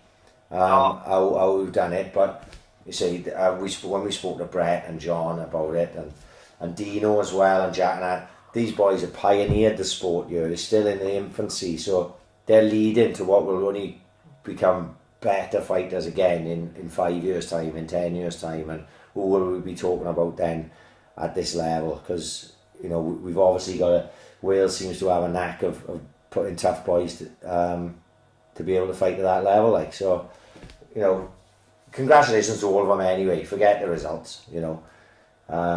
It's just getting to that stage and the experience, fucking absolutely crazy. Fucking hell, I was watching John fucking in a golf cart going down the fucking beach with Curtis Dodge last week, going, what the fuck, look at this life that they live in, like, you know what I mean? It's fucking incredible. Amazing. Absolutely fucking amazing. So just fingers crossed now, Brett can get the win on the weekend, because he's looking good, fair play to him. So I love how they don't give a fuck, man. They fucking sent Jack Charlton. I thought he'd have stayed out there with Brett, and I know he's fucking straight on the next leg up. They didn't come back. Do you think that that's probably like a COVID type thing? Oh yeah, that's what I mean. Yeah, that's what it is. Of course it is. Yeah. I suppose. Everyone the fuck out the Dodge. So who would Brett? Because Brett is training with Jack now. So. Yeah. So who stays out there would be Richard Shaw. Right. And a guy called Carl Parker. I think he's like Richard Shaw's right-hand man, which is another fucking crazy thing about Larry, and it's this fucking, you've got this gym in the middle of fucking nowhere, and Pad, absolutely shaking up the fucking world. When you say in the middle of nowhere, me and you've been there, so we know it's literally in the middle of nowhere. Yeah, it is in the middle of fucking nowhere, don't worry about that. But what a setup, innit? Amazing. Something's being done right. Because you look at them, and you look at Oban Elliott, who's another absolute fucking killer by all accounts, who I can't wait to get on, because they reckon he's up there with the fucking best they've got. And think about Oban, he's got a bit of the fucking gift of the gab as well. Yeah, he's a bit crack as well, isn't he, by looks of it? He's a bit mad, like, you know what I mean? His nose is fucking plastered the other side of his face, but he's still got these fucking film star looks, a little fucking Merthyr Rogue is what he is, but it's fucking great, you know. Oh, this little tiny fucking valley fucking village is like shaking up the fucking world, isn't it? You know, Dan Hardy says about Jack Shaw. Dan Hardy absolutely idolises him, like. It's just fucking mad to see, isn't it? All within a 40-mile radius, you know, we've got these fucking gangs who are going over fighting in the elite fucking level of fucking world combat sport. Fucking amazing. Absolutely amazing. Absolutely amazing. Let's do the Swans, Sniffer Kelly Swans minute. Just getting my way. I didn't see it Saturday against Leeds. I was listening on the radio. Well, I actually wasn't listening on the radio. I listened to it on my phone on radio. TalkSport 2. It was on TalkSport 2 and I had it on my phone when I was working. And actually sounded like Swans did okay. I can't say any more than that, because on the radio you can't ever fucking really tell, but it sounded like it was quite a decent game. And it was quite obvious Pablo Hernandez. As soon as I heard he was coming on, fucking sub, I was like, of course he's fucking gonna score. You fucking go. Yeah, you know, it was obviously, and to be fair, then I said this to my boy, I got in from work, and Niall had watched the game, and he said, Daddy, they scored. He didn't say fucking, obviously. He said, Daddy, they scored right at the end. And I goes, yeah, do you remember me and you sitting here? And we scored Wayne Routledge last kick of the fucking game, and they had murdered us. And I said, that's called karma, boy. You know what I mean? So they did owe us one, really, from that game in Elland Road when we beat them, and we didn't deserve to win. I watched the Forest game last night, and you genuinely, as a fan, have to wonder where that team has been majority of the season, because I thought we started very well. We looked really, really, really positive. We were going for it. Brewster's goal is unbelievable. Well, it's the best goal. I unless I'm completely, because obviously I've had a couple of beers now, I can't think of a better goal we scored this year than that, right? He is amazing. I would just, can we keep him? Like, that's what I want to know. There's probably not much chance of it, because he's come out. You think now, right, mate? If you're who's going to go up next year, and you may need a striker, you go, can we loan him? Fucking Leeds, yeah. Can we loan him? Can we look? Because Liverpool now, they know he can score in a championship, because he's just done it. He's done it in a side that doesn't create a lot of chances. But he ain't going to go to Liverpool, is he? He ain't going to play with Liverpool. Agreed. He's not. He's just not. So I agree with you. He can have the Liverpool wages, but he ain't going to fucking play. It's just up to him entirely what he wants to do. I agree with you, mate. But I don't see them thinking that the next point of his development is another season in a championship. It's going to be in the Premier League with a team. Let's say Villa stay up. You know, something along them lines. Watford, this type of middle to lower in level side. I can see him playing in the Premier League next year. He's a special talent, and there's a very good chance he will at one point play for Liverpool's first team regularly. That's how good I think he is. But I thought we were poor for the goal that Forest scored. I thought Van Dorn dived in and sold himself, and then something happened then which genuinely makes 2020 the craziest year in history. We got gifted a penalty that was never a penalty, in my opinion. For one, AU was outside the box, in my opinion, and I didn't think it was a foul either. But we've been due so many for such a long time. We've had stonewallers turned down. They've had gifts at the other end given to our other teams we played, so I was quite happy to take it. And then the second goal Forest scored to make it 2-2. The keeper didn't cover himself in glory. I know it comes through a bit of a crowd, but he should have done better. All in all, it was quite an entertaining game to watch, and I thought we played all right. I thought we played well. It didn't piss me off, which is always a good sign. But the result just didn't do us any fucking favours.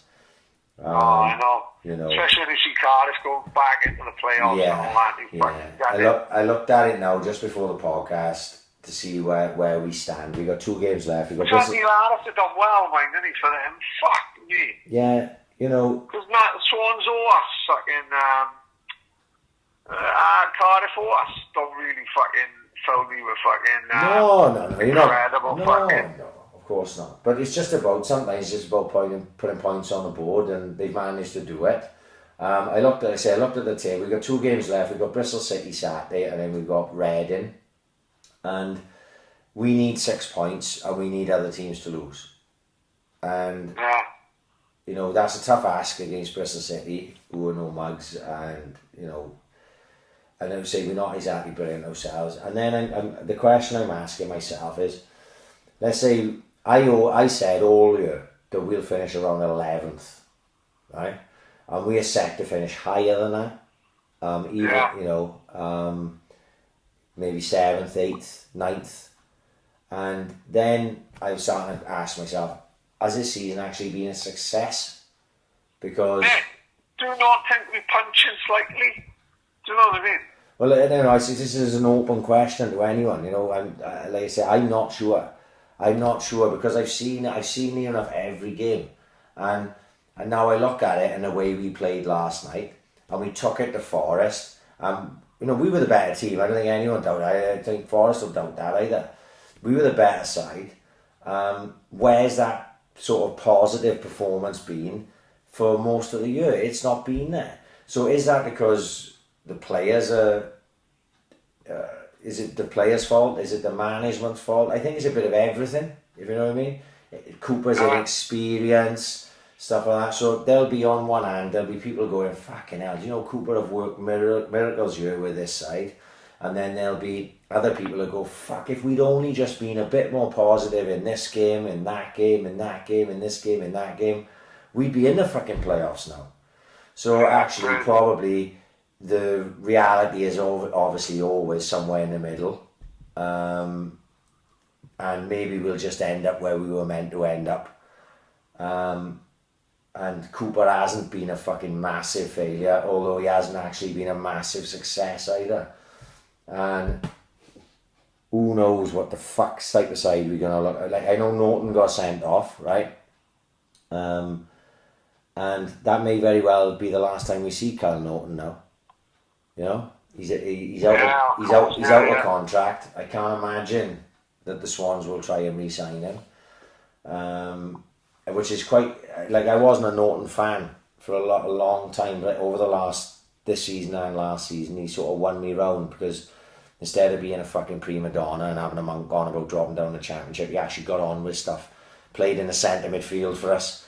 Played fucking left back, right back, centre half. Did what was asked of him. You know.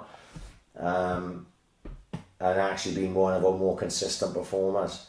So it'd be actually now sad to see him go, because I think he really is one of our more positive players for the last couple of seasons. And who knows what Cooper's going to be left with in the fucking summer.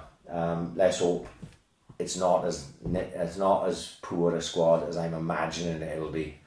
But this fucking lockdown and all this, and not playing in front of fans, hasn't helped our cause in any way whatsoever. As not a lot of clubs either. You know, it's not just us, is it? You know. No, fucking mate. Listen, are we in a good place? No, compared to other clubs, you just don't realise, do you? Just don't know. You don't know what fucking state other clubs are in up and down the country. I think you're going to see a lot. I just think you're going to see a lot fucking happening. Fucking hell, just on social media, just scrolling now, mate. I've seen bars closed in the space of an hour just tonight. Three lamps in town, and the Jones bar in Mumbles have closed its fucking doors as well. That's just in the last hour. Fucking. It's heartbreaking. It's heartbreaking, mate. It's heartbreaking. I think how much money they've spent in that three lamps, ridiculous, they spent a fortune on it, really, really sad, It is ridiculous. It's just, it's sad, like I say, we've gone on about that. Well, since the fucking start, it was always my concern, was how certain places supposed to survive. And, we've heard some good stories, but a lot of them, sadly, like Three Lamps today, is a sad story. So, the kids football is coming back, right? Let me just give you this quickly, just in case you don't know this, right? Oh, go on. So, obviously, a lot of my concern have been about my kids fucking playing football, and they got like an FAW directive now this last week, phase 1, right, of coming back to fucking playing. So the kids football, the basics of it, a lot of it is bullshit, right, as you would well imagine, as regards to fucking hygiene and all this fucking bollocks. I won't even get into it. Just imagine the most noncy bollocks that is all involved in it, right? It's fucking crap. But as regards to coaching, and this is what I find mind fucking boggling, right? Right? 1 coach to 5 kids, okay? That's all you're allowed. Right, okay. So the maximum, so that's 1 group, yeah? That's 6. 1 coach, 5 kids. And the maximum allowed of groups you're allowed are 5. So that would make a total of 30. That would be 25 kids and 5 coaches, right? Okay? At one time. That's on a full-size pitch. So what happens if you only got 2 coaches? Right? That means you're going to take 10 kids. So if you take my youngest boys team in it's only got about 18 or 19 kids. So what are you supposed to do? Right. So then you've got to rope parents in to coach. That's all right. Okay, that's fine as long as it passes the FAW guidelines to am I allowed to I maybe use myself personally. Yeah, am I allowed to coach kids? Because I don't have any FAW badges or anything like that. Yeah, of course. Right? To me, it's all nonsense. But this is phase 1 of getting kids football back. I suppose it's better than fuck all. Yeah. But I also see it as bollocks. Just fucking let them go and play, because they've been long enough not fucking playing. But I just thought I'd bring that up. It's, like I say, who knows? Maybe in 3 weeks' time they'll allow, a bit more. But as regards actually playing competitive games, is not even. Actually, one of the things is no games between either sides. It's low says low contact. It's all supposed to be like skill stuff. Let me see if I got the thing here. Here we go. Listen to this now, bollocks. Right? Players are permitted to resume low contact training outdoors with a focus on improving skills and fitness. Right, okay. You're allowed to play football in groups of up to 6 people, including a coach. You must continue to stay 2 meters apart to ensure the safety of others. No contact training until permitted. No tackling or marking. Now who's supposed to tell a fucking... Now, Cian's 9 now, right? So he's a little bit older. You can talk to them kids and you can tell them to stay apart. But how are we supposed to teach 5-year-olds? Right? No inter-club matches, friendly or competitive fixtures are not permitted. You've got to fill in like these risk assessments before returning to training. And all this fucking absolute nonsense in my eyes. But I suppose it's step one towards... And I bet you if anyone breaks those fucking rules, and this goes seniors as well, and someone gets the old grassing on, they'll end up being fucking aggravation over it, like, you know? Yeah. Whereas boys... Oh, mate, 100%, someone will fucking bubble someone up, like. Yeah, and the thing is, kids just want to play, boys just want to play, everyone just wants to get back. Hopefully it'll get back sooner rather than later. I just thought I'd fucking bring that up for now. I tell you one was mad this week, mate. The death of Jack Charlton. Right? Party, yeah. Right, because maybe younger people wouldn't understand, but I think our era, obviously older than us as well, but I mean for us, Jack Charlton to me, he wasn't 1966 World Cup winner. Jack Charlton was Republic of Ireland manager, right? And that Republic of Ireland team that he managed was the team, because Wales was shite and never got any fucking major championships. That was a team I supported at all the major championships. Paddy, John Aldridge. Don't forget, not only Italian UFC 94 as well. And Euro 88 was the start, wasn't it? Didn't they get Euro 88 first? They beat England? Euro 88, the first game against England, drew 1-0. Right, that's what I was doing, right? So, like, obviously we were both plastic Paddies as well. And to watch that side, and like I say, the Euro 88, I remember, Italian 90, USA 94, Ray Outdone beat Italy 1-0 in the first game of the group stages. What was the championship where they beat Spain on pens? Was that the Euros or the World Cup? Are you thinking of Spain or are you thinking of Romania? No, they definitely beat Spain on pens in one. So what if it was 94? Euro 96? Wasn't that Euro 96? I remember watching like bouncers. Euro 96, England beat Spain on penalties. Ireland versus Spain penalties. Hang on, here we are. Italy 90, they played Romania the game before they played Italy. So in the second round they played Romania. Oh no, sorry, my mistake. Spain beat Ireland on penalties. It was in 2002.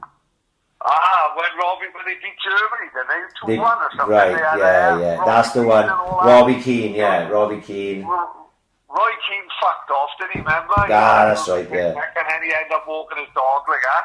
And everyone thought Ireland are fucked now because they lost Keane. And he was amazing in the Euro, in the qualifying, in the World Cup qualifying. They had a game against Holland. Yeah. And he was the best player on the fucking pitch. It was like one of the greatest performances of any midfielder ever.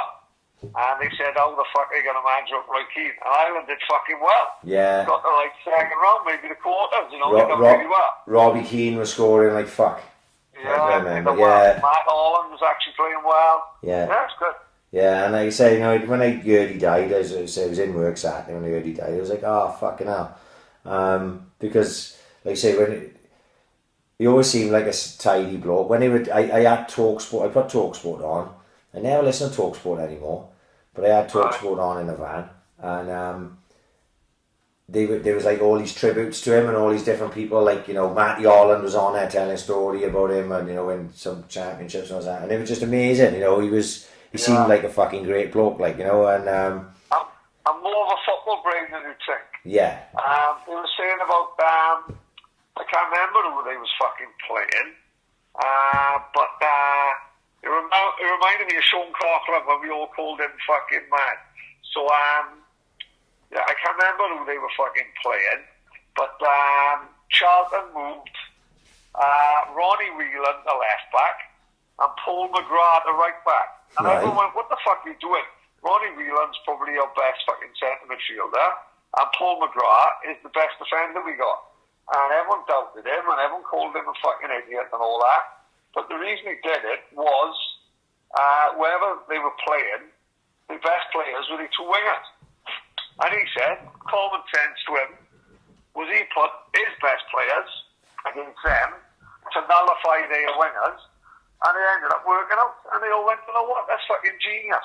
Sean Coughlin, we played Swans in uni, right, for the Saints, up Minnenewydd. And Sean Coughlin played Johnny Jones right midfield, right? And we all called him a fucking idiot, right? And Sean said the reason he put him there, can you remember Swansea Uni had that ginger boy, John Roberts? Yeah. He was scoring like 40 fucking goals a year. He scored like 7 in the cup finals down the down the Liberty. Do you know that game? He never had a fucking sniff. Johnny Jones marked him out the fucking game. Johnny Jones was 42. Just goes to show, if you got it, you fucking got it. Johnny Jones marked him out the game, amazing. You know, it just goes to show. Sometimes you've got to put your best player. Forget about positions, right? Sometimes we are governed by positions, are we? As kids. You put in a pigeonhole when you're 9, and they tell you we were fucking right back, or we were fucking left back, or we were fucking winger. And yet sometimes you just got to realise that you're not a winger or full back or centre forward, you're a footballer. And like Johnny Jones was good enough to mark him playing right wing, even though Johnny Jones was best sweeper in fucking Swansea at 42, but he was good enough to mark probably the best player in the fucking league. Mad, isn't it? Sometimes, you know, a good footballer is a good footballer, you forget about it. The other thing I remembered when I was thinking about Jack Charlton was the riot was it Dublin? Lansdowne Road. Road, yeah. The England riot. I remember watching that game live and just going, what the fucking hell is going on here? Absolute party. Absolutely crazy. One of the best riots ever, to be honest, because whoever's idea it was to put the England fans on the top tier so that they could just rip up the seats and throw them on the Island fans below was that wasn't a good tactical move. No. What year was that? I've got no idea what year that was. That was not. Was it 90s? Mid-90s, I'm thinking. Would you say? Well, let's fucking just Google it. Fucking. Yeah, mid-90s, I'd say. It was because it was a midweeker, wasn't it? Like a Wednesday afternoon. It made famous a Carlisle supporter called Paul Dodd. You give me his book. It was yes, that's right. Yeah. 15th of February, 1995. She was bang on mid-90s. Yeah. Yeah, you give me that Paul Dodd's book. He won well, was he? He was fucking proper top. Oh, he's party. Yeah, England's #1 hooligan, when he or something. And I remember reading that book. Yeah, he wasn't fucking well in the end. But that's what I thought of with the Jack Charlton thing. It was like watching Ireland in all those championships, and they were always punching above their weight and taking on the fucking big boys. And then the riot then afterwards. Obviously, you've seen the trailer for Fear City. Unfucking believable. Oh. This is why he pays you £7 a month, right? My father-in-law uses my fucking Netflix. Sometimes it can fucking spin me out because I'll put mine on, and if Telly's watching it and he's watching it, I can't fucking watch it. I've only got 2 people. Right. For £7 a month. And he's down here watching Japanese kung fu films. It's fucking laughable, really. He fucking loves his fucking he loves, Jet Li and fucking things like that. He gets up at 4 in the morning just to watch fucking Crouching Dragon, Hidden Tiger and shit like that. Fucking weird state of affairs going on here, like fucking hell. Yeah. But then that means fucking Donna can't watch Shameless up here. It looks incredible, mate. It's why you fucking sometimes Netflix brings out something that is so up your street. It's unbelievable, isn't it? I got tagged in it a load. People were saying it to me. They saw it before I saw it.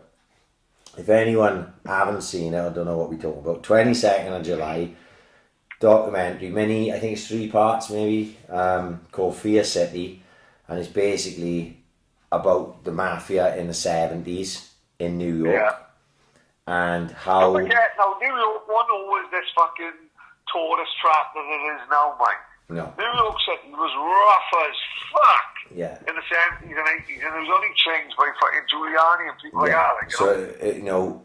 Actually, this is after I watched The Sopranos, I went fucking deep on the mafia, read fucking loads of books. Obviously, the ones that are well known, like Donnie Brasco, and but I read like the history of the mafia, things like that. In the 70s, that is the most actually interesting time, probably, from like a sort of to make a documentary about the mafia. That is the time to make it, because that's when everything was happening. So you had you had the 5 families that controlled New York through unions. They had all sorts of rackets going on, protection rackets and murder for hire, prostitution, drugs, and things of that nature.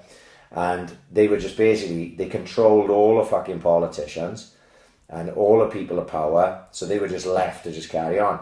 And then this fucking bloke called Rudy Giuliani decided to come along. Didn't it start with Bobby Kennedy though? It started with Bobby Kennedy then. Not sure. I think Bobby Kennedy was the first one to start going after the mob. And Giuliani then. And basically they decided, along with like FBI and stuff, because obviously that's where Joe Pistone, who was the FBI agent that was called Donnie Brasco, went inside. And I'm hoping it covers all this, because the Donnie Brasco story alone is fucking fascinating. Yeah, amazing. There was wars between the families, trouble with the police, murders of mob bosses, Paul Castellano outside Spark Steakhouse and all that. Amazing. Yeah. It's set to be class, absolutely class. If you don't know anything about it, it'll be even better, because obviously I'll watch it and I'll go, it'll be like just really stuff I've already seen probably, and same with yourself, Pat. We know the story. Yeah.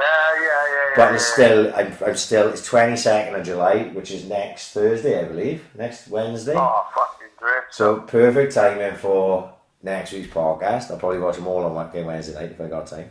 Yeah, they're out there. There's only 3 of them, so you just think, will 3 hours do a fucking jump? Pat and Jen, I'm with you, mate. I'm with you. It's like that story could be told over longer if you really wanted to tell it that way. It may be rushed through a bit. I hope not, because the trailer is interesting enough. I'm excited for it, looking forward to it. And if you've never seen any of the stuff about the mafia, and especially how powers that be went after the mafia to bring them down, it's interesting stuff, because at the time the bugging of people's houses and everything, like they went into Paul Castellano, who was the head of the Gambino crime family at that time. He had a house, they used to call it the White House, right?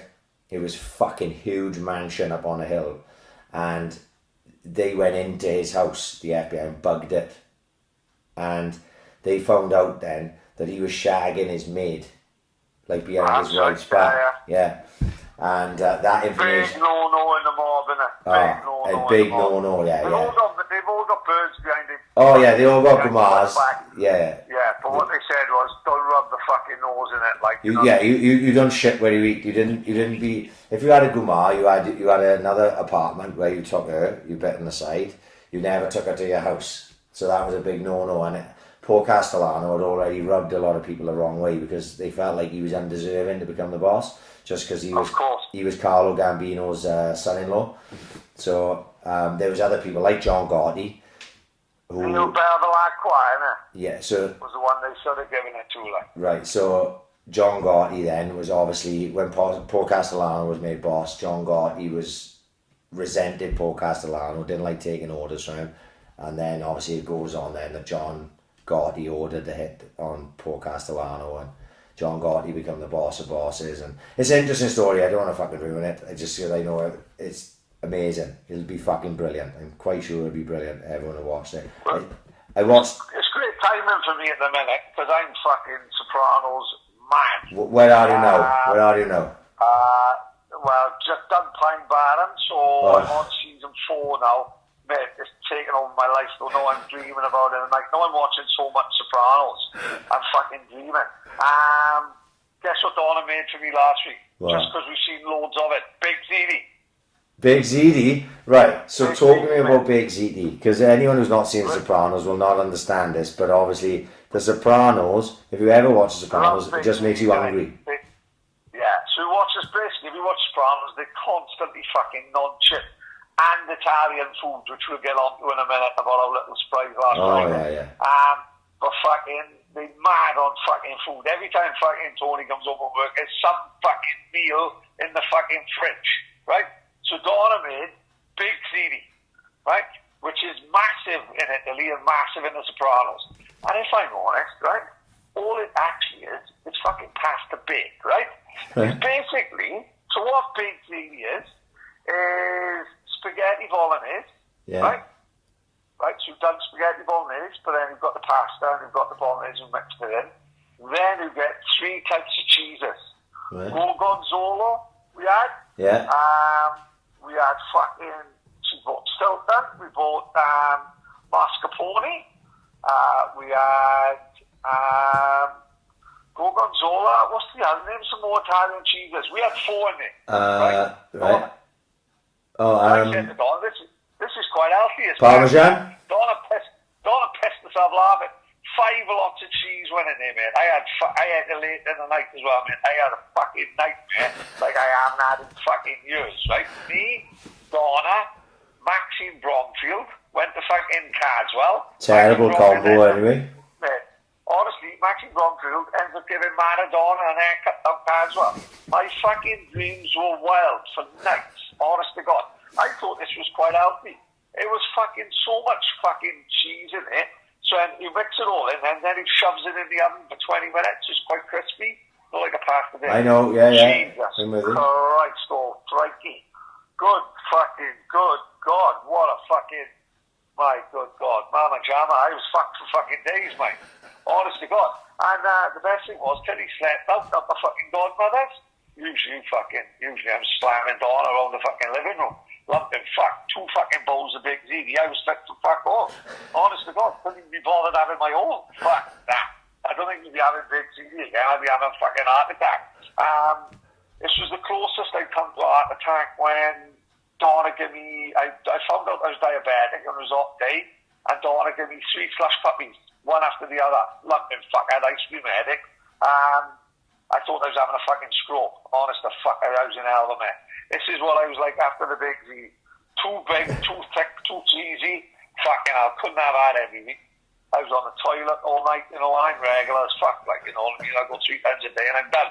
Fuck me. I was on the toilet in work, and you don't want to go to the fucking toilet in work, it's like fucking Basra. 200 fucking men in there, you've got to fucking go in holding breath.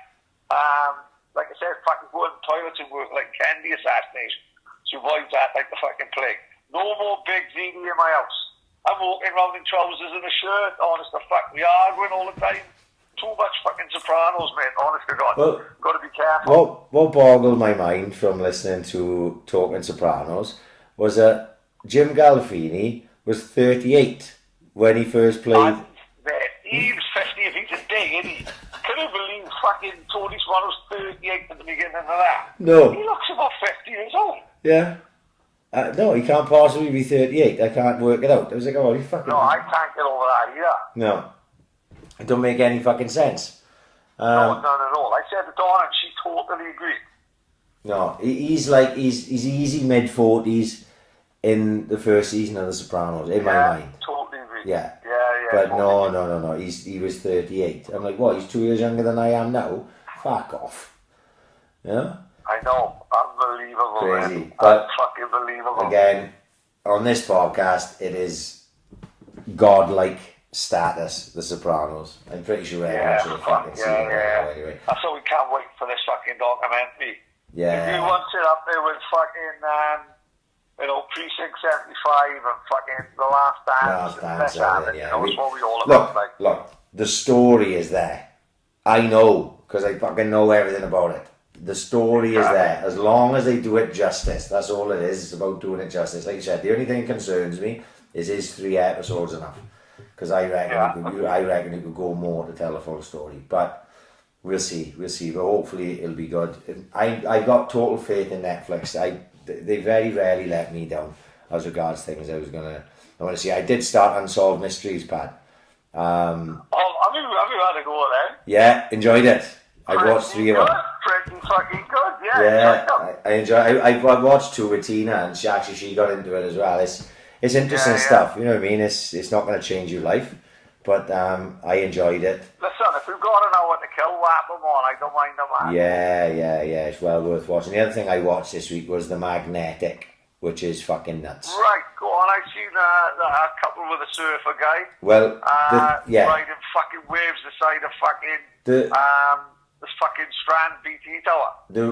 What it is basically these sort of extreme sports athletes, whatever, doing the most extreme things they can do. So, to be honest, a large part of it I could have fucking given a miss. Right, I'll be perfectly honest with my critique of this. There were some parts I thought, yeah, that's interesting, but it didn't really catch my imagination. But it is worth watching for 2 things alone, right? The surfing, which is fucking absolutely bananas, right?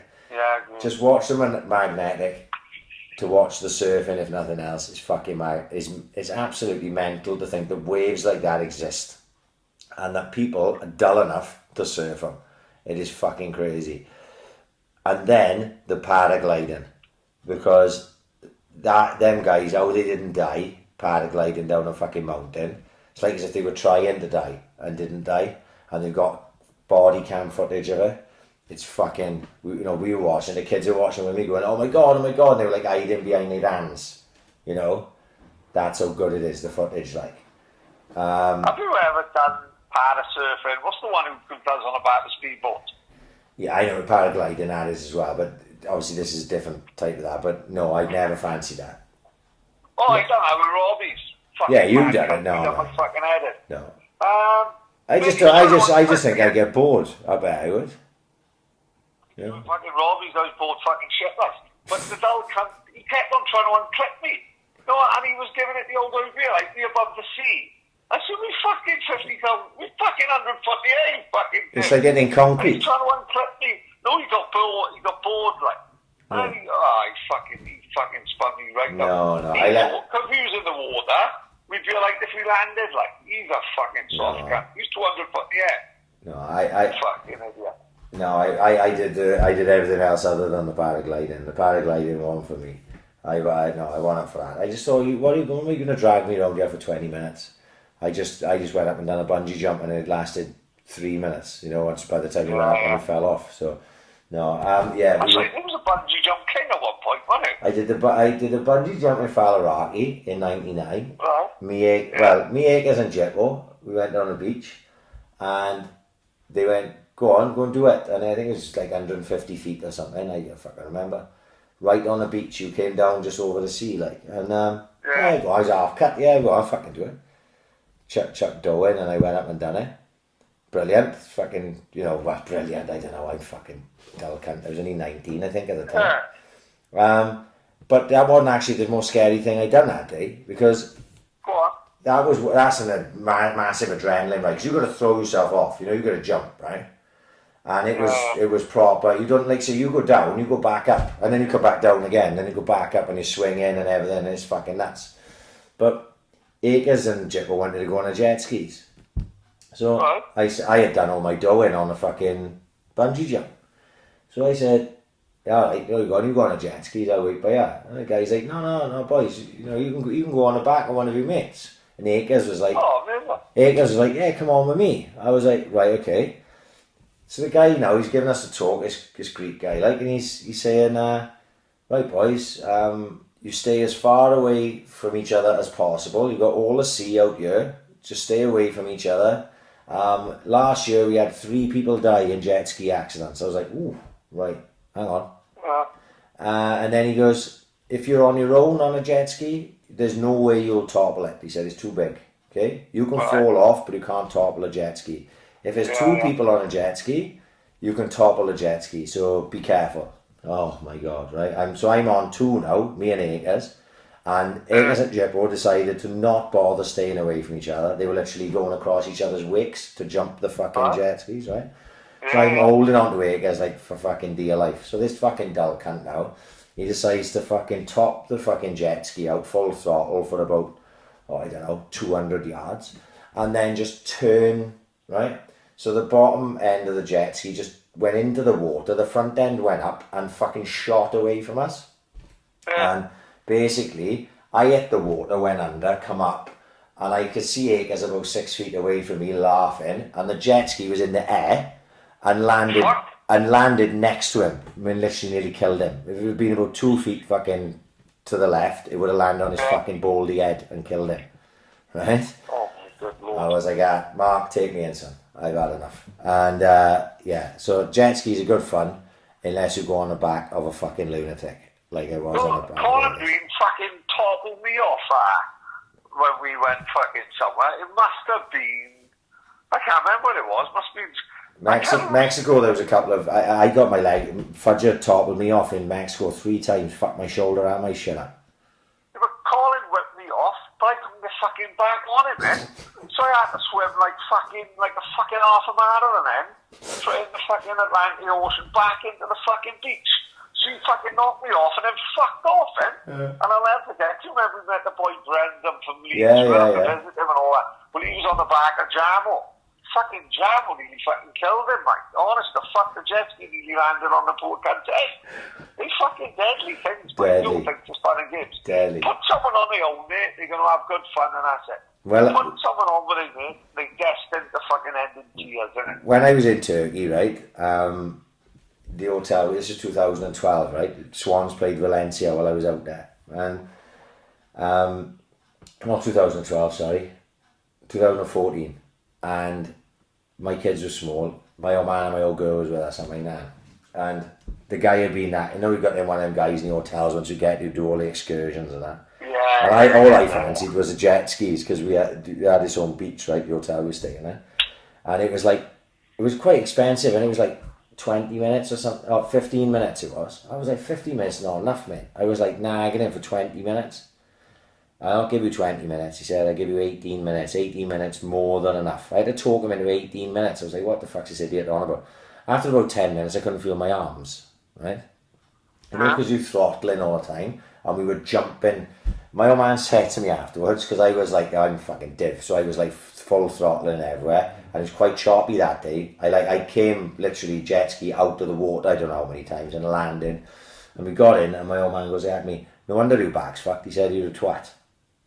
And that was my old man now, because me and my mum were just at the same time. He said I was watching him just jumping it out the fucking water. He said, what's wrong with you? I was like, well, that's what he's supposed to fucking do. But maybe not. Yeah. Maybe he's supposed to take it a bit more sensible, but I don't know, sensible's not in most people's repertoire, especially not the boys that hold it. No, it's not. No. Like I say, Fudger toppled me off and fucking hurt me. Like I had to climb back on and go, Fudge, you have to take me in, mate. I'm fucked. I was in Mexico, fucked my shoulder up. But there we are, jet skis, good fun. I don't know how we got onto that. Dario's? Fucking tremendous, isn't it? Well, isn't it mad how things come about, right? That, like, Friday night, my missus goes, I'm working, coming in, what's for tea? Surprise. Right? Okay. It's like all fucking a bit inconspicuous, like, isn't it? Of course. What's all this about then?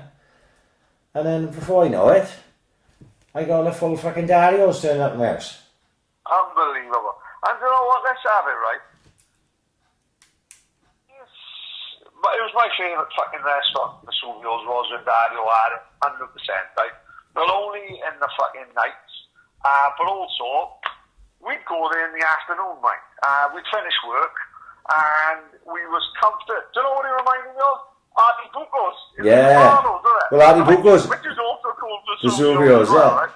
So, we brought up 10 fucking mob-handed postmen, and for the restaurant, as nice as it was, you're never ever gonna feel awkward going in there because it's fucking Dario's fucking place. Yeah. So in other places they might look down at you because you all come in fucking dressed as postmen.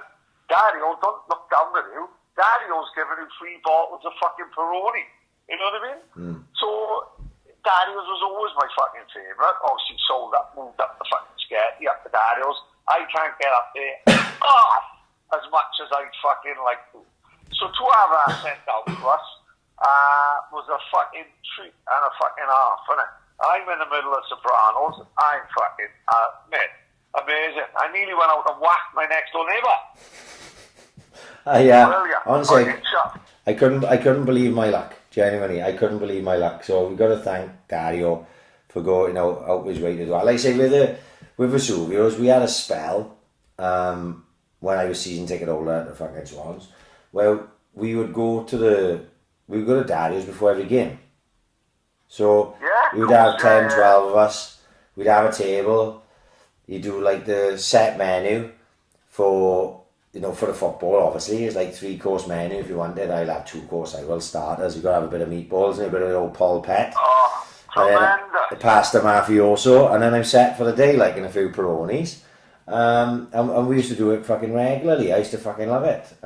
So, like I say, I know Dario wanted us to go up there and grab food, but Paddy, I'm not going to go up with Dario. Dario, do us a favour, mate, lay me up 40 quid's worth of fucking scran. Oh, of course. But he made contact through Ucky, who was the middleman, to our birds, and then the scran arrived at the house, and we had so much fucking food that it fed me till I fell asleep on fucking Friday, and I still had fucking tons of fucking scran then left for the fucking Saturday. It was amazing. I had a calzone, the full shamonki. The calzone was ridiculous, absolutely fucking ridiculous. So cheers, fucking Dad. lovely, It was fucking amazing. But it's not like we didn't fucking talk about it we didn't talk about it to get any favours. We didn't talk about it. We genuinely fucking absolutely fucking loves this fucking restaurant. Yeah. So, in all fairness to the fucking guy. Yeah. But no, Dario's his fucking top man anyway. He knows the fucking score. He's fucking great. So thanks for that, Dario. It was fucking amazing. If anyone's seen mine and Paddy's fucking Instagrams last week, you should be salivating about the fucking thought of that fucking scrap. It was fucking absolutely fucking amazing. Right, is that us done or what? Well, fucking Saturday then. So how that happened Friday. Saturday then we got invited to a good friend's fucking barbecue / house party. I'm trying to not think about this, but come on, I'm sure it's an amazing story. So obviously he was invited to basically a good friend of ours built a bar in his fucking garden. But let's not talk about now a couple of pallets and a fucking flag up saying fucking Teddy's fucking bar. We're talking about a proper fucking outhouse fucking Queen Vic style fucking pub in his fucking garden. Like I said, it was working. I knew the day was going to be a little bit different, right? When it's the first ever time I've heard Donna say the sentence, be careful reversing the car, watch the Lamborghini. Now, as soon as she said that, I thought this is going to be a strange day, this is. Do you know what I mean? So, fucking perfect. Barbecue, mate. So I think most gangs of boys in Swansea are the same. Like, I think barbecue to me, right, every barbecue I goes to, without fail, Cobley will stick his willy in the mayonnaise jar, right? 100%, right? Every fucking barbecue I eat, you can guarantee I'll make Cobley will have his fucking balls dipped in the onion rings round his fucking knob. Onion rings round his willy, the fucking lot, right? So if you're trying to eat your fucking burger, and 100% there's a fair chance that the fucking mayonnaise you put in chicken sandwich are just being on Cobley's old boy, right? There's nothing we can do about that. On Saturday we had a barbecue. We had our own chef, right? A chef, an actual fucking chef. Well, he wasn't one of the boys cooking. It was like a chef. Mate, it wasn't one of the boys cooking. We had a chef in his fucking whites the lot. Full-on chef. When I say, I asked for the burger, do you know what he said to me? How would you like it cooked? Medium rare or well done. Now, usually in one of the boys' houses, if you have a burger, it's fucking spoiled rotten, isn't it? And who knows who having it rock hard, isn't it? It's charcoal. Man, who knows 100% who can fucking chuck it at the wall, it's going to come back to 100%. You know what I mean? This guy's asking me how I like it. Unfucking believable. You can have choice of fucking what pint you want it on tap, Blue Moon, or Coors, from a pub with proper pint glasses. It was like the old school. It was like the old way of living. Fucking amazing. Then I end up finding myself fucking swimming with 2 fucking Swans players, which was great. Left my swim shorts down there. I thought that would be a problem. Fucking what does our friend say? Mate, my cleaner's already washed up. Do you know why? I felt fucking terrible. Usually my fucking grips are like Silverstone, all the skid marks in them. So I haven't, I hate to think what she's gone through this week, the fucking cleaner. Fucking jet washing them out the back. Oh, I mean, who knows me? I love the fucking swimming pool, don't I? Mate, honestly. I was like a cross between Ariel and Oliver Reed, mate. I was pissed as fuck swimming. Mate, I was in my fucking oils. It was great. I left at 8 o'clock in the morning after the UFC. Unbelievable day. Amazing night. What an innings. Amazing. Our friend said, listen, the room, we're big enough for you. There's no need for you to go to the living room. The house is big enough. We can just stay in the 2 rooms. Like, so I'm going to what I think is the toilet. And I end up in this big living room. Plush as fuck. Beautiful fucking living room. Beautiful. So I think, like, 100% I'm not supposed to be in here. Turns round, the fucking doors disappear. It's one of those walls where all the door is in the wall. Oh the my wall God. in the sky. Right. So you've got to find, like, obviously our friend knows where the magic point is, that if you touch that point, the door, the invisible door will open.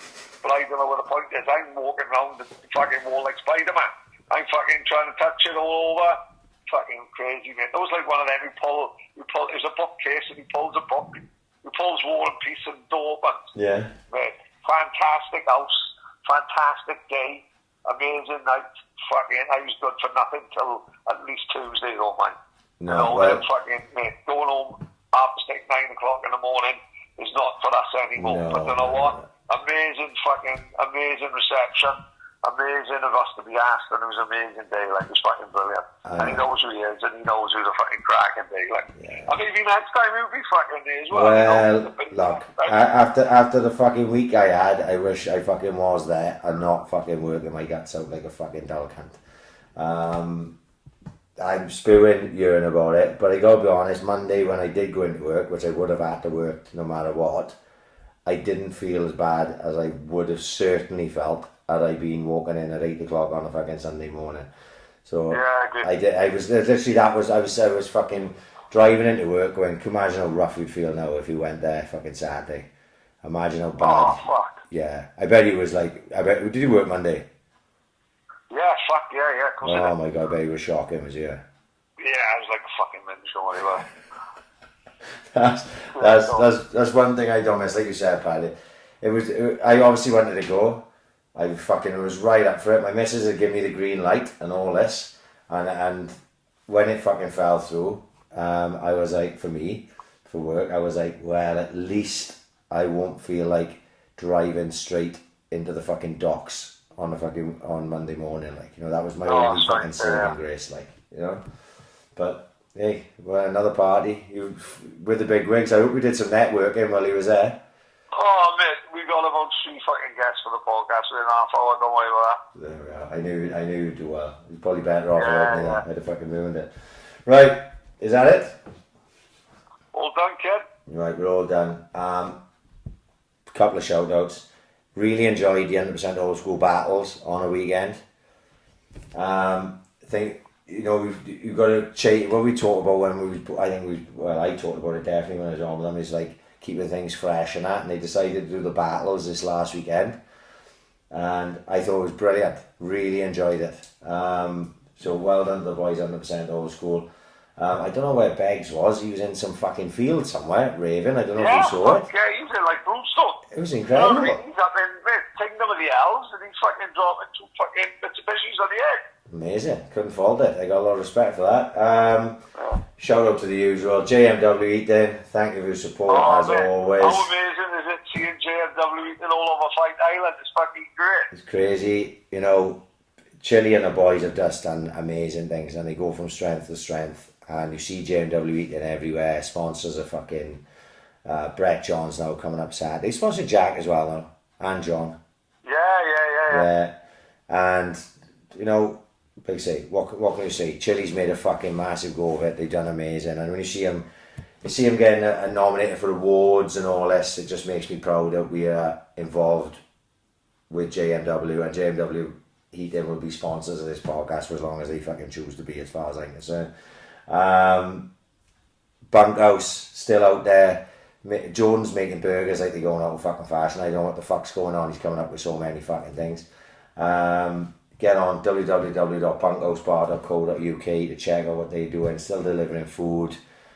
Hopefully back with gigs sometime soon. Still waiting to see Pastel Pad. It's got to happen. Oh, you know what I mean? I was looking forward to that. So hopefully the Bunkhouse Bar can get things going soon and get Pastel back there, and we can get down there and see the boys. And Boss Brewery, they're open. Big weekend for them by the looks of things, and they got outdoor fucking bar and all the nonsense. Check out what they're doing on Facebook and Twitter and stuff, and you can see you can go down there and get a beer. I still haven't had a beer outside yet. I am tempted to go to the Gatehouse at some point over the course of this weekend and have a pint. Lee Adams, give me a shout, son. We go for a pint. Other than that, I'm getting the fuck out. Yeah, what do you reckon, Pat? Yeah, happy days, Scott. Alright, peace, we out here.